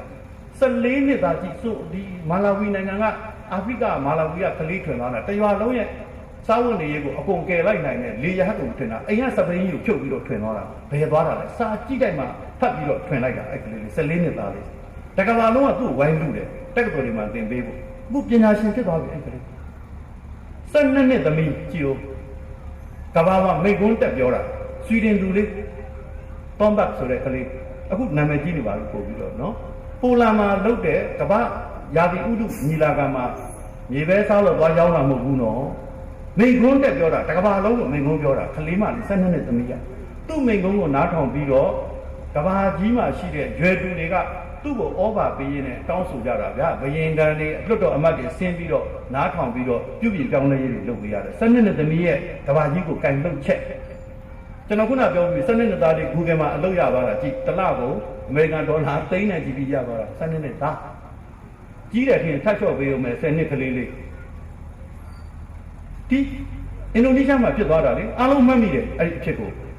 တနေ့သောအခါမှာလွန်ခဲ့တဲ့10နှစ်လောက်ကပြန်စဉ်းစားလိုက်တနေ့သောအခါမှာပင်လယ်ကမ်းခြေကိုဖုံးလွှမ်းသွားတာလေမှတ်မိကြလိမ့်မယ်ဖူးခက်ကမ်းခြေမှာ10နှစ်ကလေးလေးတော့ဘာလုပ်လဲဆိုတာကိုသူကျောင်းကသင်ရတဲ့ဟာဖြစ်နေပြီပင်လယ်မျက်နှာပြင်ကြီးကနှိမ့်ပြီးတော့ထိုးကြသွားတယ်ငားတွေသေသွားတယ်ပလုံစီတွေတက်လာတယ်အဲ့ဒီဆိုင်းတွေကိုတွေ့တာလေသူချက်ချင်းអော်တာနော်အဲ့ဒီကမ်းခြေမှာစကင်ဒီနေဗီးယားနိုင်ငံသားတွေယာကျော်ရှိတယ်အဲ့ဒီဖူးခက်ကျွန်းမှာအဲ့ဒီကလေးကလမ်းអော်တယ်အကုန်လုံးတက်အမြင့်ဆုံးနေရာကိုပြေးဆူနာမီဖြစ်နေပြီတဲ့ကလေးကပြောတယ်ဆူနာမီလာတော့မယ်လို့ပြောတာနဲ့ကြံတဲ့လူတွေအကုန်လုံးပြေးပြီးတော့ဟိုတယ်ကောင်မိုးပေါ်လဲရောက်အားလုံးကိုဝါမြူသွားတာသူတို့လွတ်သွားတယ်အကုန်လုံးအဲ့ဒီကျွန်းတစ်ကျွန်းနဲ့တော့လွတ်သွားတာဘာကြောင့်လဲဘသူကြောင့်လဲ10နှစ်သမီးကြောင့်လူတွေကအဲ့ဒီ10နှစ်သမီးဘာကြောင့်ယုံတာလဲဒါလေးဒီဟာလေးတစ်ချက်10နှစ်ကလေးကသွေးယူသွေးတန်းနဲ့ပောက်ကြရတယ်អော်တာလို့ဘယ်သူမှမထင်ဘူးဘာဖြစ်လို့မထင်တာလဲသူတို့ကလေးတွေကိုယုံတယ်ဒီတစ်ချက်ယုံတယ်ဆိုတာကလေးကကစားပြီးတော့ကစားတန်းလုပ်ပြီးអော်တာမဟုတ်ဘူးဆိုတာယုံတယ်ပညာရေးကိုယုံတာအဲ့ဒီကလေးတွေဖြတ်တန်းခဲ့တဲ့ပညာရေးကိုယုံတာသူเจ้าကပထဝီဆရာသင်ပေးလိုက်တာကိုသူအဲ့ဒီလက္ခဏာတွေတွေ့တာနဲ့ချက်ချင်းអော်တော့ချက်ချင်းပြည့်တက်တော့အကုန်လုံးအသက်ရှင်သွားတာလူပေါင်းရာကျော်အသက်ကိုကယ်နိုင်လို့သူ့ကိုဘွဲပေးလိုက်တယ်ကမ်းခြေဆောက်နတ်သမီးရဲ့ဗျလှလိုက်တာ ဒါပေမဲ့ဒီတဲ့လာတာလေးပြောပြရစီပြီးပါပြီသူ့အမေကလေသူ့သမီးကိုမီဒီယာတွေနဲ့လုံးဝပေးမတွေ့ဘူးအဲ့ဒီ10နှစ်သမီးလေးကတဲ့ကမ္ဘာမီဒီယာသမားတွေလက်ထက်ရောက်ရင်စီးစီးညံ့ညံ့ကြေသွားလိမ့်မယ်သူ့အမေကစဉ်းစားချက်နော်ငါသမီးလေးဘယ်လောက်တော်လဲဆိုတာကြည့်ကြဟဲ့လို့မကြွားဘူးလို့ငယ်သေးတယ်တဲ့ခဏလေးဖွက်ထားလိုက်သူစဉ်းစားတတ်တဲ့အရွယ်စင်ချင်းညာနေပိုကောင်းလာတဲ့အချိန်ကျမှမီဒီယာကိုကင်တွယ်တတ်လိမ့်မယ်ဆိုပြီးတော့မနေ့တနေ့မှပြေးတွေ့လိုက်တယ်နောက်ထပ်10နှစ်အကြာမှတွေ့တဲ့အခါမှာအဲ့ကလေးက15နှစ်အကြာမှတွေ့တဲ့အခါမှာအဲ့ကလေးကအသက်အဆိပ်ပြသွားပြီဒီကြားထဲမှာနော်အမေရိကန်သမ္မတဟောင်းကလင်တန်အငြိမ်းသားယူတဲ့အချိန်မှာအဲ့ဒီဆူနာမီပြန်တဲ့ထူထောင်ရေးမှာအဲ့ကလေးမှလေးပါသေးတယ်ဒါပေမဲ့ low profile ခေါ်တဲ့ခက်ကိုပြောက်မတိမတာလေးပဲပါလိုက်တယ်သူ့အမေကနော်စင်ကျင်တာနော်သူ့အမေရဲ့စဉ်းစားညာကိုကြည့်ကဘာကြော်မဲ့ကလေးကိုသူအောင့်ပေးထားတယ်သူ့သမီးကိုထုတ်ကြွားဖို့အတွက်ရင့်ကျက်တည်ငြိမ်တဲ့အချိန်ကိုသူစောင့်လိုက်တယ်အဲ့ဒီကလေးကအခုအဲ့ဒီအမျိုးသမီးလေးကကောင်းမွန်စွာကင်တွယ်ပြီးတော့ဖြစ်ရှင်းတတ်သွားပြီအများကြီးအလားလာရှိတဲ့သူဖြစ်သွားပြီဒါပါပဲနော်ကျွန်တော်ပြောတာကျွန်တော်တို့ဒီကလေးတွေထဲမှာတေချာပေါ့ဟောဒီဒေတာကဂုံယူရမယ်ခေါင်းဆောင်ထွက်လာတယ်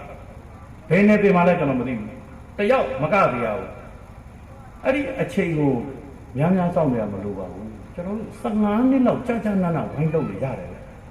15နှစ်ဆိုတာဘယ်လောက်ကြာလဲလို့မမေးပါနဲ့ဘာမှမကြောက်ပါဘူးအဲ့လိုပြောတော့လွယ်လွယ်မပြောတယ်လို့မထင်ပါနဲ့ကျွန်တော်အထဲထဲမှာအခန်းတစ်ခန်းထဲမှာနေခဲ့တာတော့တော့မရှိပါဘူးဒါတကယ်ပြောတာပါတရက်စီလေးပြုတ်ကြလာတာကျွန်တော်ရှိဘူးဘယ်သူစားလိုက်မလဲအဲ့တရက်ပင်အညောင်လေးထွက်လာတော့ကျွန်တော်ထိုင်ကြည့်ပြီးတော့အိမ်ပြန်နေတာလေဒူးပေါင်းလောက်ရောက်ရင်ငါပြန်မယ်လွတ်မယ်မလွတ်ဘူးခါလောက်ရောက်ရင်လွတ်မယ်မလွတ်ဘူးရင်ကောင်းလောက်တဖြည်းဖြည်းနဲ့လက်တစ်ဖုတ်တစ်ခါနောက်ဆုံးကျတရက်ပင်အကြီးဖြစ်တော့အသီးတွေပြန်ပြီးတဲ့အထိစောင့်ရပါတယ်ဒါပေမဲ့ကြားတယ်လို့မအောင်ဘူးလို့ပါဘူးဒီကလေးတွေကဘာကြီးမှာကျွန်တော်တို့ငယ်နေရတဲ့မျက်နှာတွေကျွန်တော်တို့ငုံနေရတဲ့ခေါင်းတွေကိုမော်နိုင်အောင်လုပ်နိုင်တဲ့တနေ့ပါဝေးမဟုတ်ပါဘူးကျွန်တော်တို့ဝိုင်းလုပ်လိုက်ရင်ရတယ်ဟောဒီဒေတာရဲ့အာသာချက်နဲ့လုပ်ပါကျွန်တော်ဒီဒေတာတော့နားလည်အောင်ကျွန်တော်စုံစမ်းပြီးပါပြီကျွန်တော်အကြိုက်ဆုံးတစ်ချက်ကိုပြောပါမယ်ဒီအရိုက်တယောက်နဲ့တယောက်မခွဲခြားပဲနဲ့မေတ္တာနဲ့ဆက်ဆံကြအဲ့တော့ဒီထဲမှာအစဉ်ပြေတဲ့လူရှိမှမပြေတဲ့လူရှိမှမတည့်တဲ့လူပါကောင်းပါမယ်ဗျာထားလိုက်ရှင်းချက်လူကြီးချင်းအစင်မပြေရင်တော့မှကလေးတိုင်းကိုအားလုံးကငါတို့ရဲ့သားသမီးဆိုတဲ့စိတ်နဲ့စောင့်ရှောက်ပေးပါအားလုံးပညာတတ်ရမယ်အားလုံးဉာဏ်အမျှော်မြင်စင်ကြင်လုံးတရားနဲ့ပြည့်ရမယ်လို့တော့လုပ်ပေးပါဒီအရက်ကဂုံယူရမယ်နိုင်ငံကျော်မဲ့ကဘာကျော်မဲ့ပညာရှင်ခေါင်းဆောင်တေချာပေါက်ထွက်ပါမယ်ကျွန်တော်ခုနကလည်းအများကြီးကျွန်တော်နမူနာတွေပြောပြီးပါပြီယုံပေးပါလုပ်ပေးပါတကယ်ကိုရပါမယ်အဲ့တော့ကျွန်တော်ဒီညကျွန်တော်ဆရာဘုန်းတော်ရောရှိသမျှကျွန်တော်တို့အကောင်းဆုံးတင်မယ်တင်တာကိုကျွန်တော်တို့ရွေးပြီးတော့ပြောပါတယ်လာရကျိုးလည်းနတ်စီခြင်းနဲ့မောရကျိုးလည်းနတ်စီခြင်းနဲ့လုံရကျိုးလည်းနတ်စီခြင်းမှာလည်းတစ်ချိန်မှာပြန်တွေ့တဲ့အခါမှာဟောဒီနယ်ကကျွန်တော်တို့နိုင်ငံကဂုံယူရတဲ့တာဝန်ကိုယူတတ်တဲ့မျိုးဆက်တွေထွက်လာမှာပါကျွန်တော်စောင့်နေပြရသည်အဲ့ဒီအခမ်းအနားမျိုးရှိရင်လည်းကျွန်တော်ကိုနောက်ဆုံးခုံငါဖြစ်လာပြီးတော့လက်ကုပ်ဒီပင်ပြုပါတောင်းဆိုပါလေကျေးဇူးအများကြီးတင်ပါတယ်အခုလိုဘုဒ္ဓများစွာကိုဟောကြားပေးပါတော့ဆရာမင်းကိုယ်တိုင်အားအထူးပဲကျေးဇူးတင်ရှိပါတယ်ခင်ဗျာဆရာမင်းကိုယ်တိုင်အားကွန်ပျူတာဆောင်ချင်းရဲ့ဒေနာကြီးကမှဆရာဦးဝင်းနိုင်အားစင်မင်းမော်တို့ကြွရောက်ရန်လေးစားစွာဖိတ်ကြားပါတယ်ခင်ဗျာကျေးဇူးတင်ပါတယ်ခင်ဗျာ